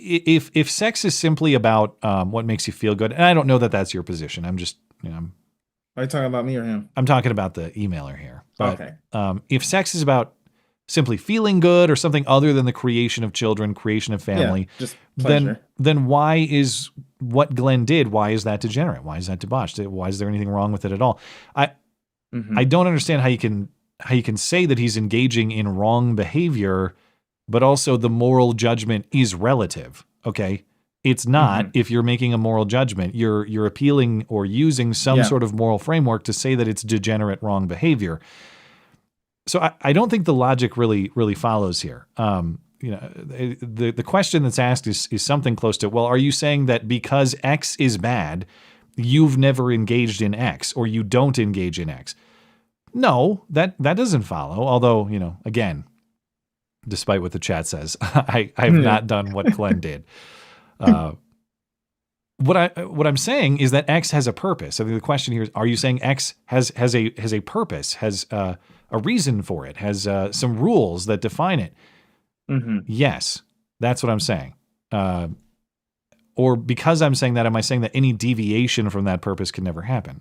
No, I'll give you an analogy to simplify this a little bit. You must eat to sustain your body. Okay, that is the purpose of eating. In the same way that the sexual function has a purpose of sustaining the species and building family and all that. There are good ways of eating and there are poor ways of eating. You should choose to eat well because it's more aligned with eating's purpose, which is sustaining a healthy body. Yeah. You might have cake sometimes. That is okay. It's maybe not ideal. That's okay as not that. You listen, may have I hope your fine cake Chinese buffet. Go ahead. You can have some Chinese food, and I hope your cake is better than Glenn's cake. Okay, that's. But follow me here. Just, go ahead. Anyway, it is okay to have some cake sometimes, as long as you're generally exercising discipline, you're staying properly oriented toward the purpose of eating. Glenn right now is not. He's not eating, grilled chicken and broccoli. Okay, he is eating cake doused in bacon grease every day. That's the problem. My point is that sex has a purpose and a consequence. That's the creation of children. That's what sex exists to produce. Yeah, it's even a biblical command: be fruitful and multiply. Yes. So sex ought to stay oriented toward that purpose and that consequence. Why, at least until recent years, why is abstinence until marriage thought to be a good thing? Why is that a virtue? Why is that a moral teaching historically? It's because sex carries the natural purpose and consequence of pregnancy and children. And those children are owed a mom and a dad. Mom and dad demonstrate their commitment to the health and prosperity of their children with their commitment to each other. Yeah. So all of that is not just I don't like homosexuality or I hate homosexuality. What I like or what I don't like is irrelevant to this analysis. Homosexuality or homosexual acts, they are a violation of the purpose of the sexual relationship. It is a moral wrong for that reason objectively, not on relative terms, not just because I say so.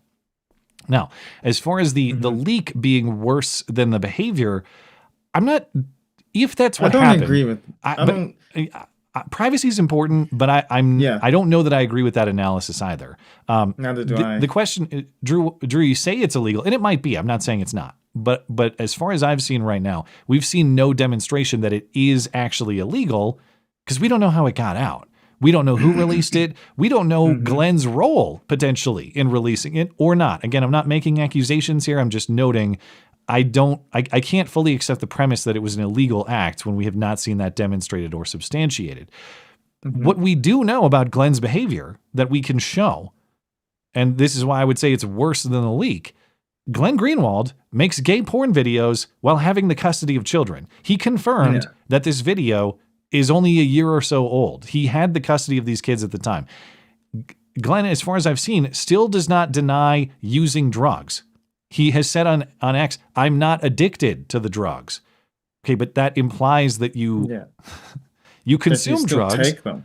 Well, you're just not addicted to them. You're not addicted to them. Okay. It also came out, and I know you may not have had this information when you sent me the question, Drew. So I'm not trying to go hard. I'm just trying to be thorough with the topic. It has also come out that Glenn Greenwald ran a gay escort or prostitution service in Rio. That is how he met his husband, too. It was in Rio. His husband was 19 when he was like 40. And it appears that Glenn scooped up this kid without a family and groomed him into this lifestyle. And the lifestyle maybe killed him. Again, mysterious butt disease. We don't know what happened. How many guys who are like 35 and die of mysterious butt diseases, okay? Well, I guess they got weird bugs down in Brazil. All of these things are horrible moral failures, and your entitlement to privacy with them is highly debatable. Do I have a privacy right to abuse children in my own home? Glenn is right on the edge. with the behaviors he's engaging in, if he hasn't done it already. Like, it's very hard for me. We talk about like victimless things to which we're all entitled to privacy on. There are victims in this scenario, insofar as we know that video is recent. He had the custody of children. He's making gay porn videos. He's doing drugs. At least he's implying that he did. So yeah, the things that he's doing, I would not. I'm not saying you're excusing them, Drew, but I don't know that I agree with the analysis that the leak is worse. And I want to emphasize too, I know that's a lot and it sounds kind of harsh, or it sounds like I'm going hard on you. I appreciate your email. These are very important moral concepts. And I'm just aiming for clarity on them. So of course, thanks for listening and emailing. But that was a long explanation. Do you have additional thoughts? Well, no, you pretty much covered everything. Yeah, I think somebody, when he was talking about this on Sunday, right, and I was trying to hold down whatever I ate that day, somebody was saying that sex is neither moral or immoral, right? And if you're coming at this from a biblical standpoint, it says, then why does sexual immorality exist, right? And even like the claim here, he called it the person was saying sexual behavior is neither moral nor it just has no moral value to it. Is that what he was saying? Yeah. Okay. And then I made a comment on it. It says, okay, so why does the Bible talk about sexual immorality? Because I think he was framing it in a biblical sense. Okay. Maybe I misunderstood him and everything, but it does have something to do with the whole Greenwald thing. Mm-hmm. There's been a lot of back and forth about, well, he's a great journalist, so I don't care about his private life or anything. But to your point, okay, what if it was discovered that I have a cat, so I'm going to use him as an example. What if I just like to burn kittens after they reach a certain age because I think it's funny? And that's he's a great podcast co-host, so I'm not going to. I get it. Look at it with Hollywood. There are lots of actors, movie producers, people in the industry who are terrible people doing terrible things. We readily criticize those people correctly. We don't say, well, that one movie was awesome, so I'm not going to say anything about his private life. Now, maybe you look past the private life because you appreciate the product so much. I'm not saying you can't do that. Yeah. Listen, I still watch the NFL. The NFL hates traditional American values. They got criminals in the league. There are all kinds of moral problems with the NFL that I'm willing to look past because I appreciate the entertainment product. Yeah, I know that that's not perfectly great, but it's something that we all do to some extent. I'm not saying you have to like throw Glenn Greenwald in the trash and never listen to a thing he says again. Yeah. I'm just saying it's a both and story. But yeah, he's good at what he does, but you can't just excuse this and say it doesn't matter. It clearly matters. Sweep it under the rug, right? Like, for example, for the separation from one's work and who the person actually is. You're familiar with H.P. Lovecraft, correct? It sounds familiar, but I don't know what that is. No, or who that is. Is that a person? Yeah, H.P. Lovecraft is the author of the Cthulhu mythos, right? Oh, okay. So the Lovecraftian stuff, the squid monster and all that. Yeah, I know the image, but I don't know what it actually means. So H.P. Lovecraft, he was a known racist. He didn't like blacks or didn't like women or Jews or anything like that, right? Historically, he was a piece of shit. But the world he created, the Cthulhu sounds pretty mythos cool and to everything. me. No. Yeah, but he created things like the Great Old Ones, the Cthulhu mythos, and everything. That's pretty awesome, right? So I can understand that you want to separate the person from the work, right? But you can't totally divorce that kind of thing. Let's say that it was a person that you really highly respected. You knew of their work for a very long time, and then something like this comes out, right? Your opinion of that person is going to change. There's no way around that. No matter the reality is, no matter how excellent the journalistic work that Glenn Greenwald produces in the future is, I will always see the made thing. And I'll still, there's no walking away from that. I'm going to evaluate the work on its own, but I'm always going to see the made thing. That image is just forever associated. Plus, there's no shame. He said, "I'm not ashamed of it." He's been doubling down on that too. I was like, you do need to be ashamed, especially if you got kids, right? You do need to be ashamed. You may have. Let's just move on from that. All right. Thank you, Drew. Obviously, we have some, a lot of thoughts about it. So you struck a nerve. But yeah, I appreciate your willingness to challenge and to let us discuss the thoughts in more detail. Thanks for that. Next up is careful Lee Key Dong. That's disgusting. My dong is leak proof. Okay, I don't have any problems with that.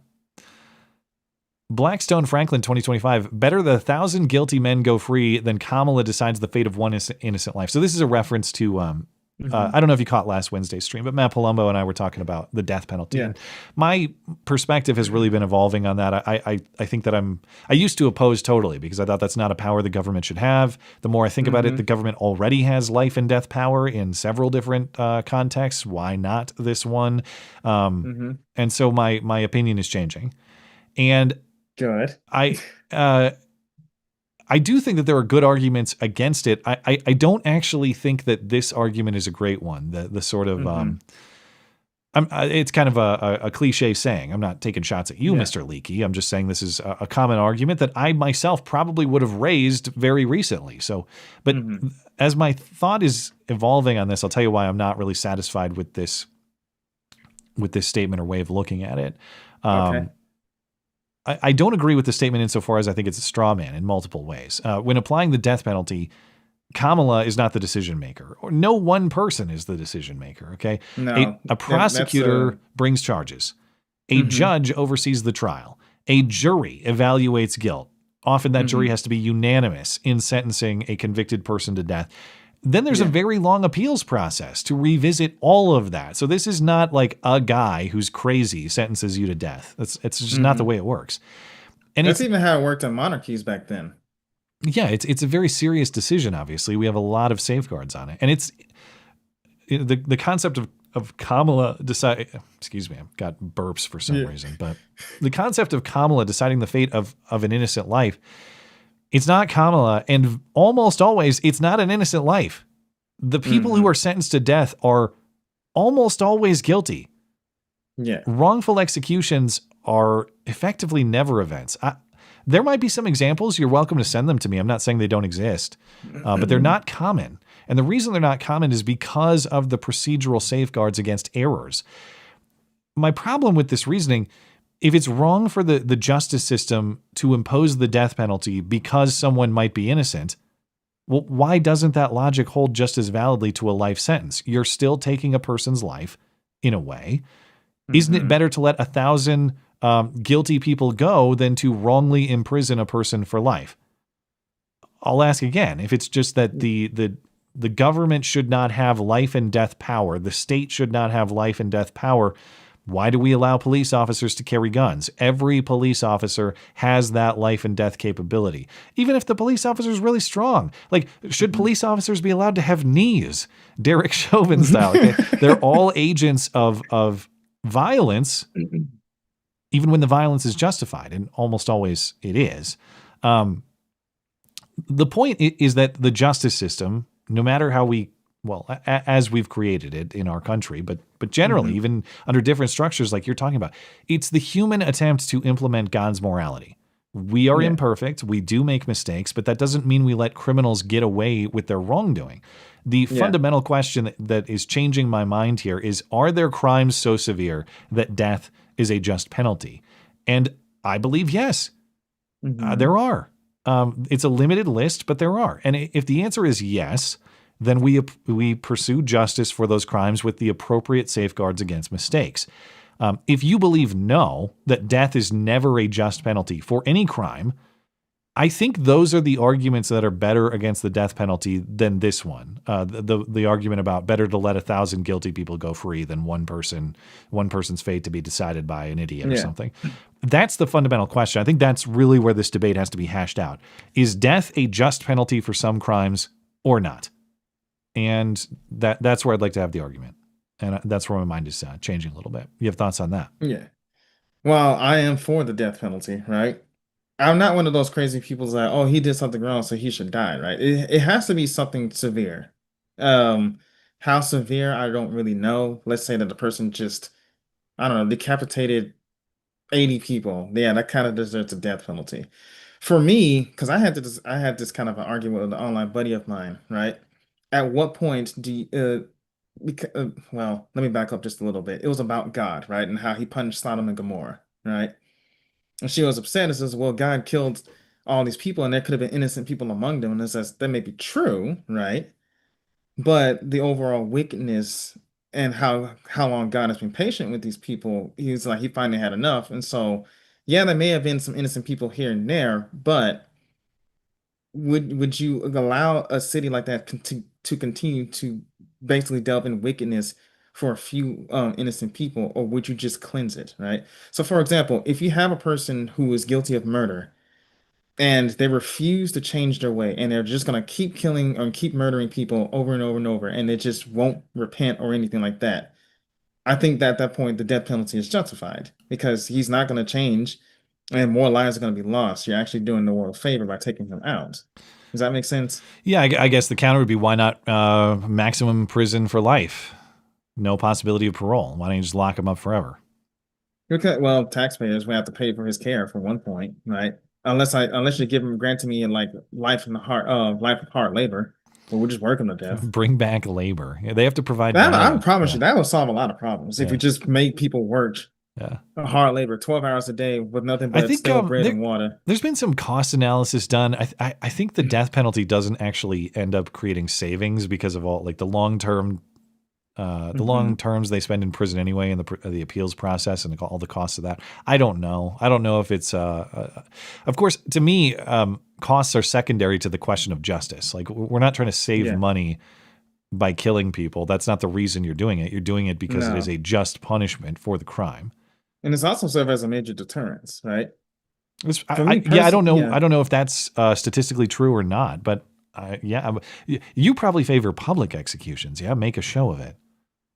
It depends. For somebody like Luigi, I would do that privately because some public executions, especially for somebody like Luigi, again, will make him a martyr. Oh, you think it would like serve him? Okay. It will serve. Yeah, some public executions, depending on who the person is, will actually end up serving them rather than like, oh, if you do this, you'll end up like this guy. So it depends. Do I believe in capital punishment? Yes. Do I always believe in public executions? Depends on the person. But I'd rather just kind of do it off camera, I guess, off screen, as I say. It's behind a paywall. You have to subscribe. Yes, it's behind a paywall. Yeah. All right. Thank you, Mr. Dong. I appreciate it. Next up is Carpet. Hey, Matt, I remember you and Batman being excited for the chance to get suppressors easily. This is part of the budget bill, apparently. Oh, my goodness. I'm also excited. So I asked my dad, who got me into guns, if he was interested. He said no, that when the next administration comes in and overturns the bill, you're just going to have to give them, or you've given them a target to come harass you. I just wanted to see if you thought of this, or what you thought of this, or if my dad's just blackpilled. Appreciate you. God bless you and your family. Well, thanks. God bless you and yours too. I think your dad is blackpilled. The argument could or would apply to any guns. Hey, don't buy that. They're going to ban it and come get you. Don't buy 30-round AR mags or Glock mags. They're going to ban those and come and get you. It could apply to anything. Hey, don't buy that car because they're going to ban them for environmental reasons and come get you. Taken to the extreme, the logic suggests disarm at the threat and whim of the state. Disarm so the government won't come get you, which of course is the opposite of the spirit and point of the Second Amendment. And the other reason I'd say you should exercise your right here, like true gun wins, as in the expansion of your rights, the expansion of products that are available to you in the firearms industry, they are rare. Almost always the regulatory direction goes the other way. Less stuff available to you, more restriction on your rights. Enjoy those where they come. Absolutely take advantage would be my suggestion. I don't know if Trump talked about having this whole constitutional carry across all states, right? I don't know if he passed an executive order on that, if we're just allowed to carry our gun wherever. I don't think there was an executive order on it. I know members of Congress have talked about it. That gets into very interesting legal territory. That would have to be evaluated by the Supreme Court, absolutely. And who holds the right to regulate what there would be a very interesting question to see them. That is as far as my gun tolerance goes. Okay. That you should be able to carry in every state. Yes. Okay. No, actually, no. That's well. As far as gun talk, because I don't know really much about suppressors. As you know, I'm not really a gun guy, right? But yeah, you should. I don't understand why you can't just carry if you purchased it, if you got a license for it, right? If you're not a criminal, I don't understand why you can't just carry it from state to state. But to me, that should be like a federal thing and not a state to state thing. If I was designing the country, I would go back to the old system where the federal constitution applied to your relationship with the federal government only, and the states can manage this crap for themselves. Yeah, it means that certain states are going to be restrictive and certain states aren't. But the problem is now we've decided through the application of the 14th Amendment that your constitutional rights, like the state of California can't restrict your right to speak at a public park any more than the state of Montana can. There aren't different rules for your First Amendment rights. The Supreme Court has established rules that states must abide by through the incorporation of the 14th Amendment. The Second Amendment has really, because the court just historically has avoided the Second Amendment has not enjoyed that same sort of protection. And so even though I wouldn't design the federal government having this much power, it is constitutionally incoherent that your speech rights are protected by all sorts of First Amendment case law from the Supreme Court. But your Second Amendment rights are not protected in the same way yet. Maybe that will change going forward with a Supreme Court that's maybe more receptive to it. But yeah. Okay. Thank you, Nate. I hope no, that wasn't Nate. That was Carpet. Thank you, Carpet. I hope the bill passes, and I hope you get all the enjoyment down at the range that you deserve.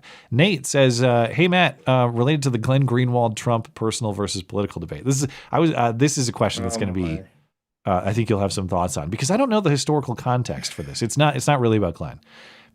In pre-Enlightenment politics, it was understood that the personal was political. Kings, princes, and barons held land as their personal possession to cultivate and manage well. Do you think the modern spirit of personal and political, as in the separation, I guess, incentivizes politicians to loot the Commonwealth, to siphon treasure to their personal property and wealth, whereas keeping the political and personal together would remove this perverse incentive?" So maybe you can enlighten me a little. Is this something you know a lot about, how that worked historically? I don't know how this worked necessarily, so I'm not sure I understand. So, for example, I can even go further back. Take the Roman Empire. Take Augustus, for example. The emperor, take Egypt, it was like the breadbasket. It fed basically the entire empire. If any of the underlings under the emperor were to set foot, right, and try to take over Egypt, that's basically the emperor's backyard. That's grounds for killing you, right? That was his personal land, so he would manage that. That you knew who that belonged to. What do you say? It says kings, princes, and barons held lands as their personal possessions, which is true. Yes, they did, right? So lords would be given land, which is a valuable thing, and that would be theirs. They'd have to manage that well. So that's where some of your tax revenues. So they're given that by the king, the state, whatever that would be. Yeah. So for example, the king basically he rules his kingdom, right? Technically, all the lands that he rules, that's his. Princes, that's supposed to be their inheritance. Barons, depending on how powerful they are and the relationship with the king, they are given lands by the king, and that's theirs to manage. That land belongs to them. So barons, we even have so much as have their own militias to help protect it. They would levy taxes and all this other stuff. So it's kind of a layman's terms of how I'm doing it, but that is the correct thing to say. Okay. As far as how that would be with modernity,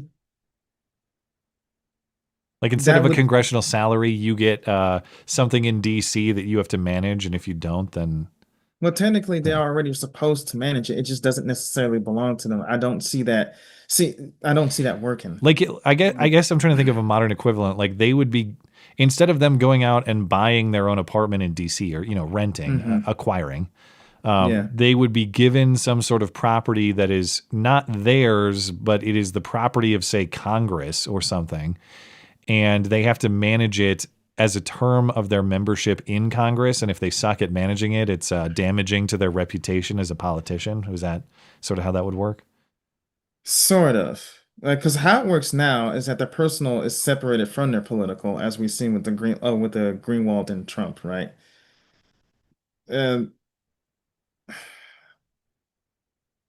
I don't see how that would work in today's world, actually. If I'm misunderstanding this, Nate, send me a follow-up and maybe I can add a little more clarity. I would say that it would be, first of all, I don't think people should be serving in Congress as a career move, of course. I don't think we should have congressional salaries. I think that you should have to build your own success independent of Congress, and you only go there if you have made something successful enough that you can devote the time to serve the country. It's not a money-making operation.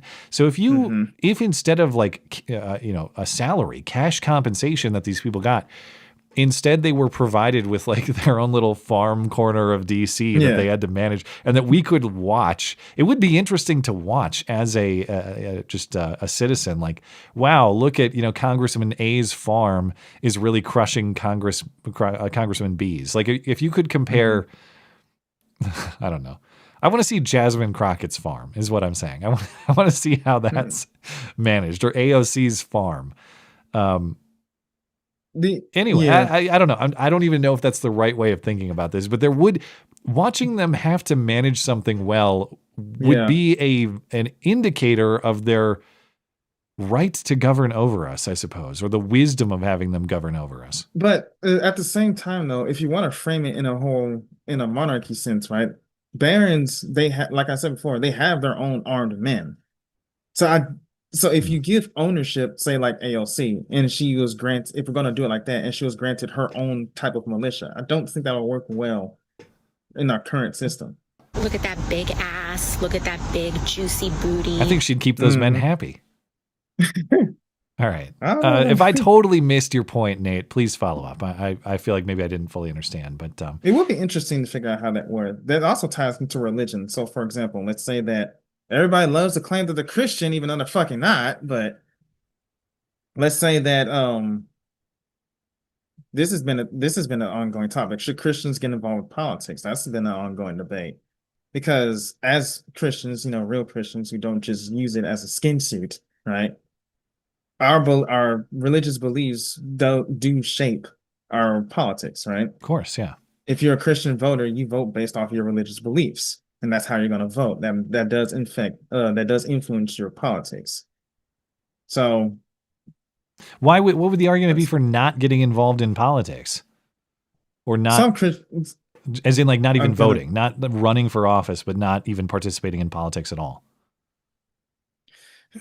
I'm gonna pick on the Protestants again, but they believe that the reason why we shouldn't pursue politics is because it's like a pursuit for power, and we Christians aren't supposed to do that. And I find that to be a little bit bullshit.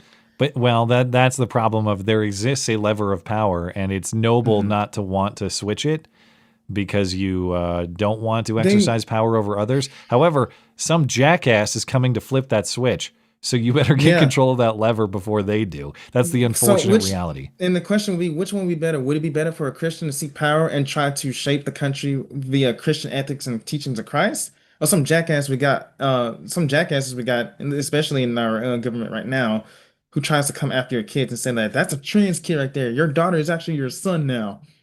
Somebody's going to pull that lever. Maid apron wearers in Congress, and it's a problem. Yeah. Like the degenerates like Greenwald. I will say for the record, I know some people don't care about his personal life, but in a Christian society, that dude would be ostracized and he would be shamed. He would get the Cersei Lannister treatment. Yes, Cersei right down Lannister the middle of town. Tenfold.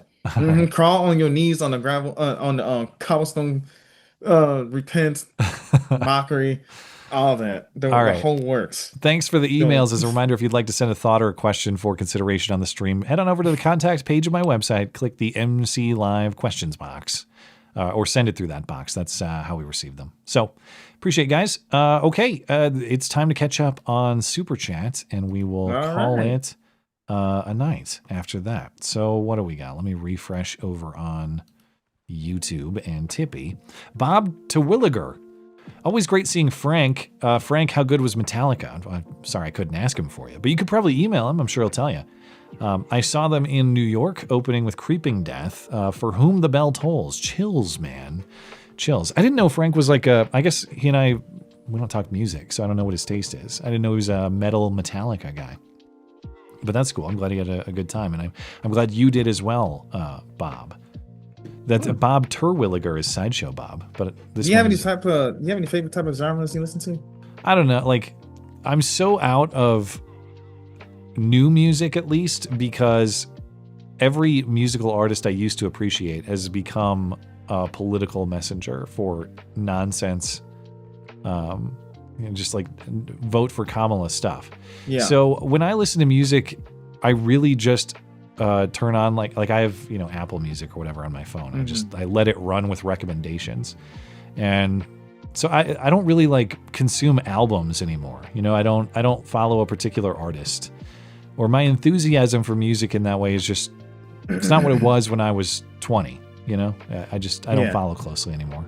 I kind of follow more like indie music. There are different types of ones. I don't know if you've heard of, SpongeBob, right? The cartoon, yeah. Yes. Or so there's a band named SpongeBob. No, there's a YouTuber by the name of Glorb who uses the SpongeBob characters to create diss tracks using AI. I know that's atrocious, but that's the only form that I actually like. It's fucking good, man. Highly recommend you look it up. All right. Thank you, Bob. Injured Guardian, stupid uppity nerds. They should just say Alvarez. Is he talking about how they were pronouncing the guy's name? Yeah. Yeah. It's Alvarez. Yeah, why they have to make it sound authentically Hispanic or whatever they're doing. Yeah. Like that fat chick was doing. Is that what you? Yeah. Over on Odyssey, I'll get to Rumble in a second. Blanket's sending me memes as usual. Matt, what do you think about the Chia Pet KGP, Corinne Jean-Pierre, switching parties? I saw that she's got a book coming out. I don't think she just says that she's independent now. So she's not switching parties like to the Republican Party or something. And as far as I gather, she has not changed her political views in any way. I think she's just saying, oh, I'm independent now, so you can count on me to have thought different from Joe Biden. Buy my book. Isn't it fun? Isn't it funny how suddenly all of a sudden everybody's like a moderate now?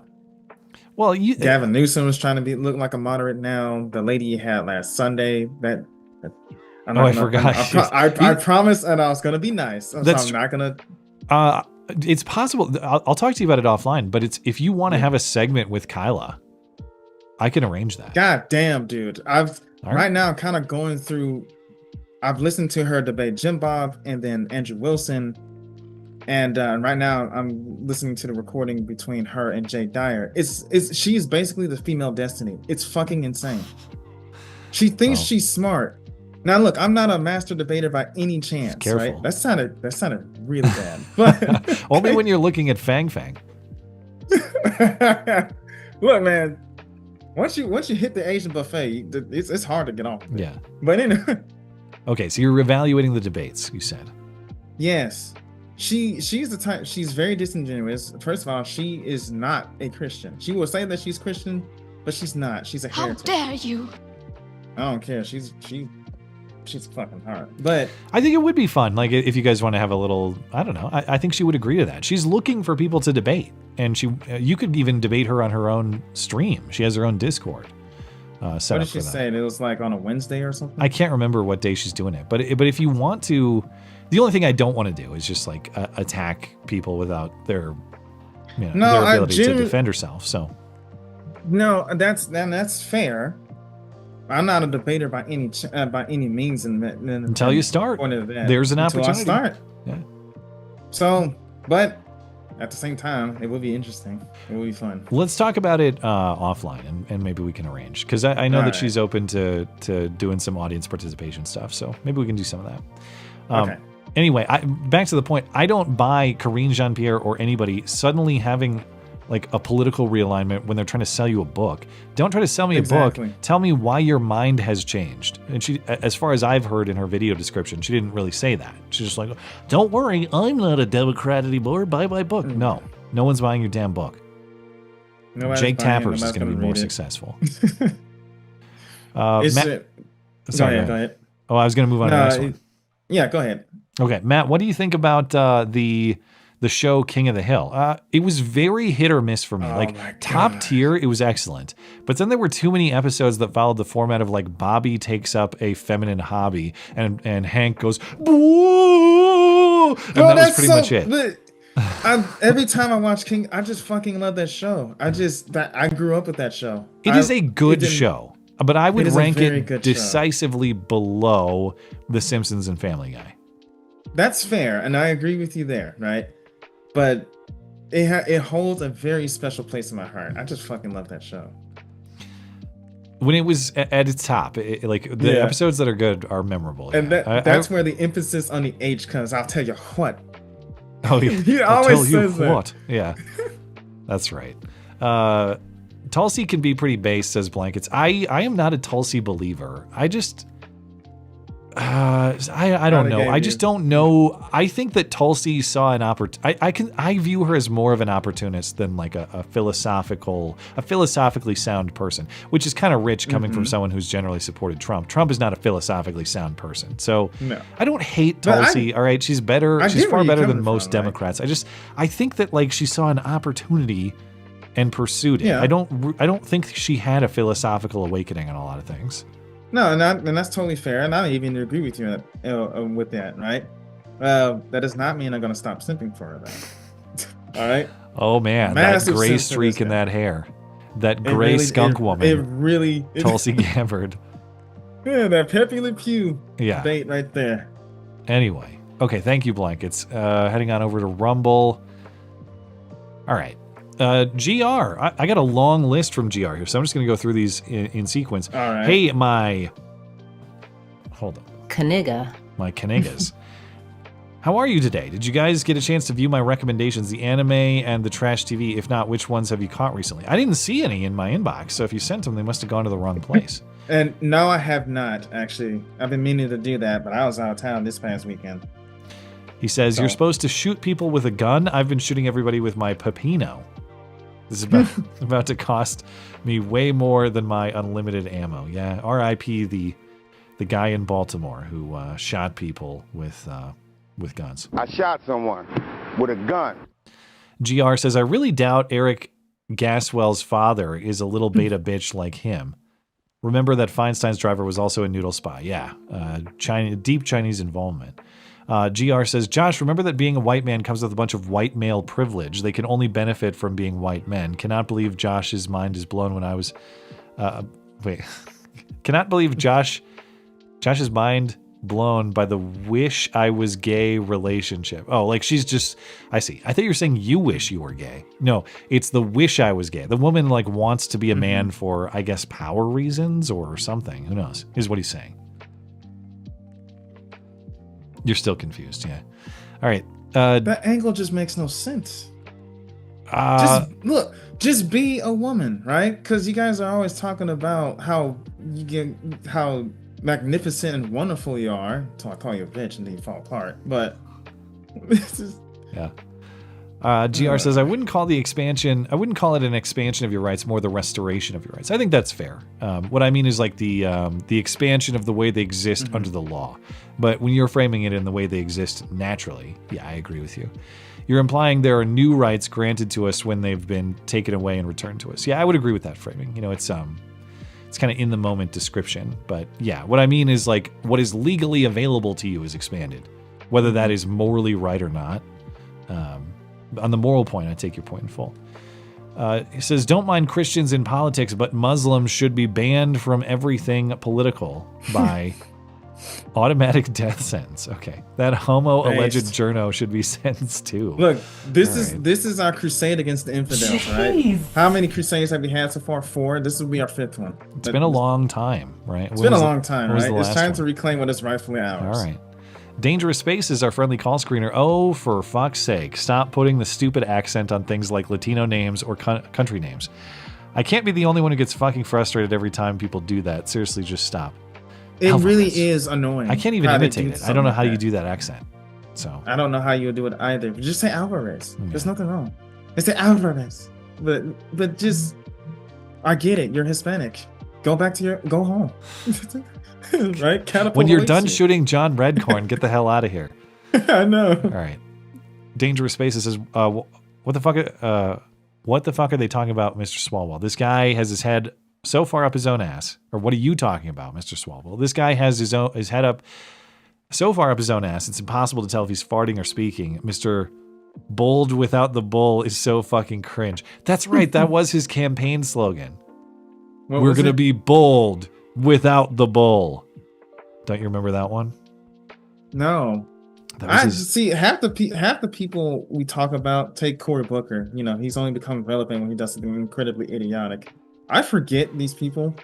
I've completely forgotten about Swalwell until it was brought up today. 2019 was such a great campaign. God, I loved that. Those were the best I will remember yous every week. Someone quit. It kind of was. Yeah, it kind of was. We had a lot. That was a that fun tears time. of rage. That tears of rage thing. Oh though. yeah, that's right. I had tears of rage. You know, the best Cory Booker moment was when he and Beto got into that Spanish-speaking contest in the debate. Oh, I Este remember presidente atacado adivinado. Do you remember that? It's worse than someone saying Alvarez. Oh my goodness. That's Alvarez like with an accent. Yeah. Mm. It was so funny because Beto started doing it and you could see Cory Booker with his crooked eyes like, this son of a bitch, I'll show him. And so he tried to one-up him with Spanish speaking. And trying to sound grandiose as well. Yeah, it was ridiculous. Hottie Twerkman, you two should remake CB4. What is that, though? Joshy Boy can be Albert and Matt can be a butthole surfer. What is that? What is CB4? I don't know what CB4 is. Do I dare search CB4 butthole surfer? I'm gonna do that. So you wait right there. What is that? CB4? I don't know. It's a mockumentary. CB4. Oh, butthole Celebrity surfers as Camp. themselves. It's a movie that the band made. Really? But I don't know anything about that. Sorry. I'll take your word for it. Sorry, dude. I'm a dumbass on that one. Dangerous Spaces says, again, to anyone thinking of calling in, always here to help. Also, don't assume that you won't get in if you're not in the first 3 callers. We had tech problems tonight. So caller 4 got in. Yeah, that's one thing that's why I joined last time, right? I know it's technically cheating, but I actually do want to encourage if you were nervous, look, I was once like you, and look where I'm at right now, right?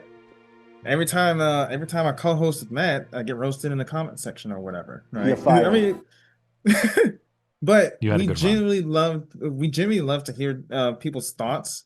Don't be afraid to speak it. I mean, we have people like Kyla on, right? So even if you disagree with us, right? I like hearing different opinions. It makes it more exciting, right? And perhaps maybe you might be right about something. I mean, not me though. I'm always right. Next time you try to call in, You're fired. remember that. All right. Compound fracture. People get hung up playing God when imposing the death penalty when God himself gives the state authority and duty to execute his justice in this way. See Genesis 9:6. Now, I don't know the scripture off the top of my head, so let me see if I can find it. Whoever sheds man's blood, by man shall his blood be shed. Yeah, that's pretty clear. For the image of God, for in the image of God, he made man. Yeah, I mean, I'm no scriptural expert, but that does appear to say what you're describing. Yeah. So, yeah. Thank you for the clarification. Laughing Boy. God didn't punish the innocent. He brought them home. The rest were sent back, or the rest were sent to their rewards. God doesn't let the innocent suffer. He tests their faith and lets you learn from example. Yeah, so the only innocents that I'm aware of when it came to, right? Those were the are you familiar with that story? They were innocents who were executed, is what you're saying? No. Innocents that as they were taken out of that city before it was destroyed. Oh. So real quickly, I'm gonna breeze by it. So God and 2 of his angels are on their way to Sodom and Gomorrah because apparently what has been happening over there has been going on for so long. He said that the screams of the innocents are deafening. So he was gonna go and take care of it. Abraham knew what he was about to do, so he was gonna blast these 2 cities to nothing, right? So Abraham stopped him and says, God, if there are 50 innocent people in those cities, right, would you destroy it? And God says no. So he just lowers the number until he reaches 10. So it turns out that Lot and his family were the only innocent ones there, I believe. So they were taken out of, they were told to flee the city while the 2 angels were there before before the 2 cities were destroyed. Thank you, Laughing Boy. GR says, Josh is the reason I called in. He encouraged me to do it, and now I cannot stop yapping. So you're responsible for this. Well, that's good. You're fired. And I promise I will check out that list. All right. I think we're all set. All right. Good on Odyssey. Good on Rumble. Let me give a quick refresh over on YouTube and Tippy. And we'll see. I think we're all set. Yeah, looks good. All right. Anything else you want to say before we're out of here? No, I've said enough. All right. I've said enough cringe things for tonight. I agree with that. Well, thanks for tuning in tonight. Thanks No to talk our of Asian buffets, and live Hawaiian chatters, stuff. super chatters for making the live show a success. If you're listening on demand later, thank you kindly for supporting the show as well. Hey, thanks again to my guest, Frank from quitefrankly.tv. Find the show weeknights live, 7 Eastern. Thanks to Joshy Boy for sitting in. Thanks to producer Tim for his continued assistance. Anything show-related, MattChristiansenmedia.com. I'll be back on Sunday night. Good night, everybody.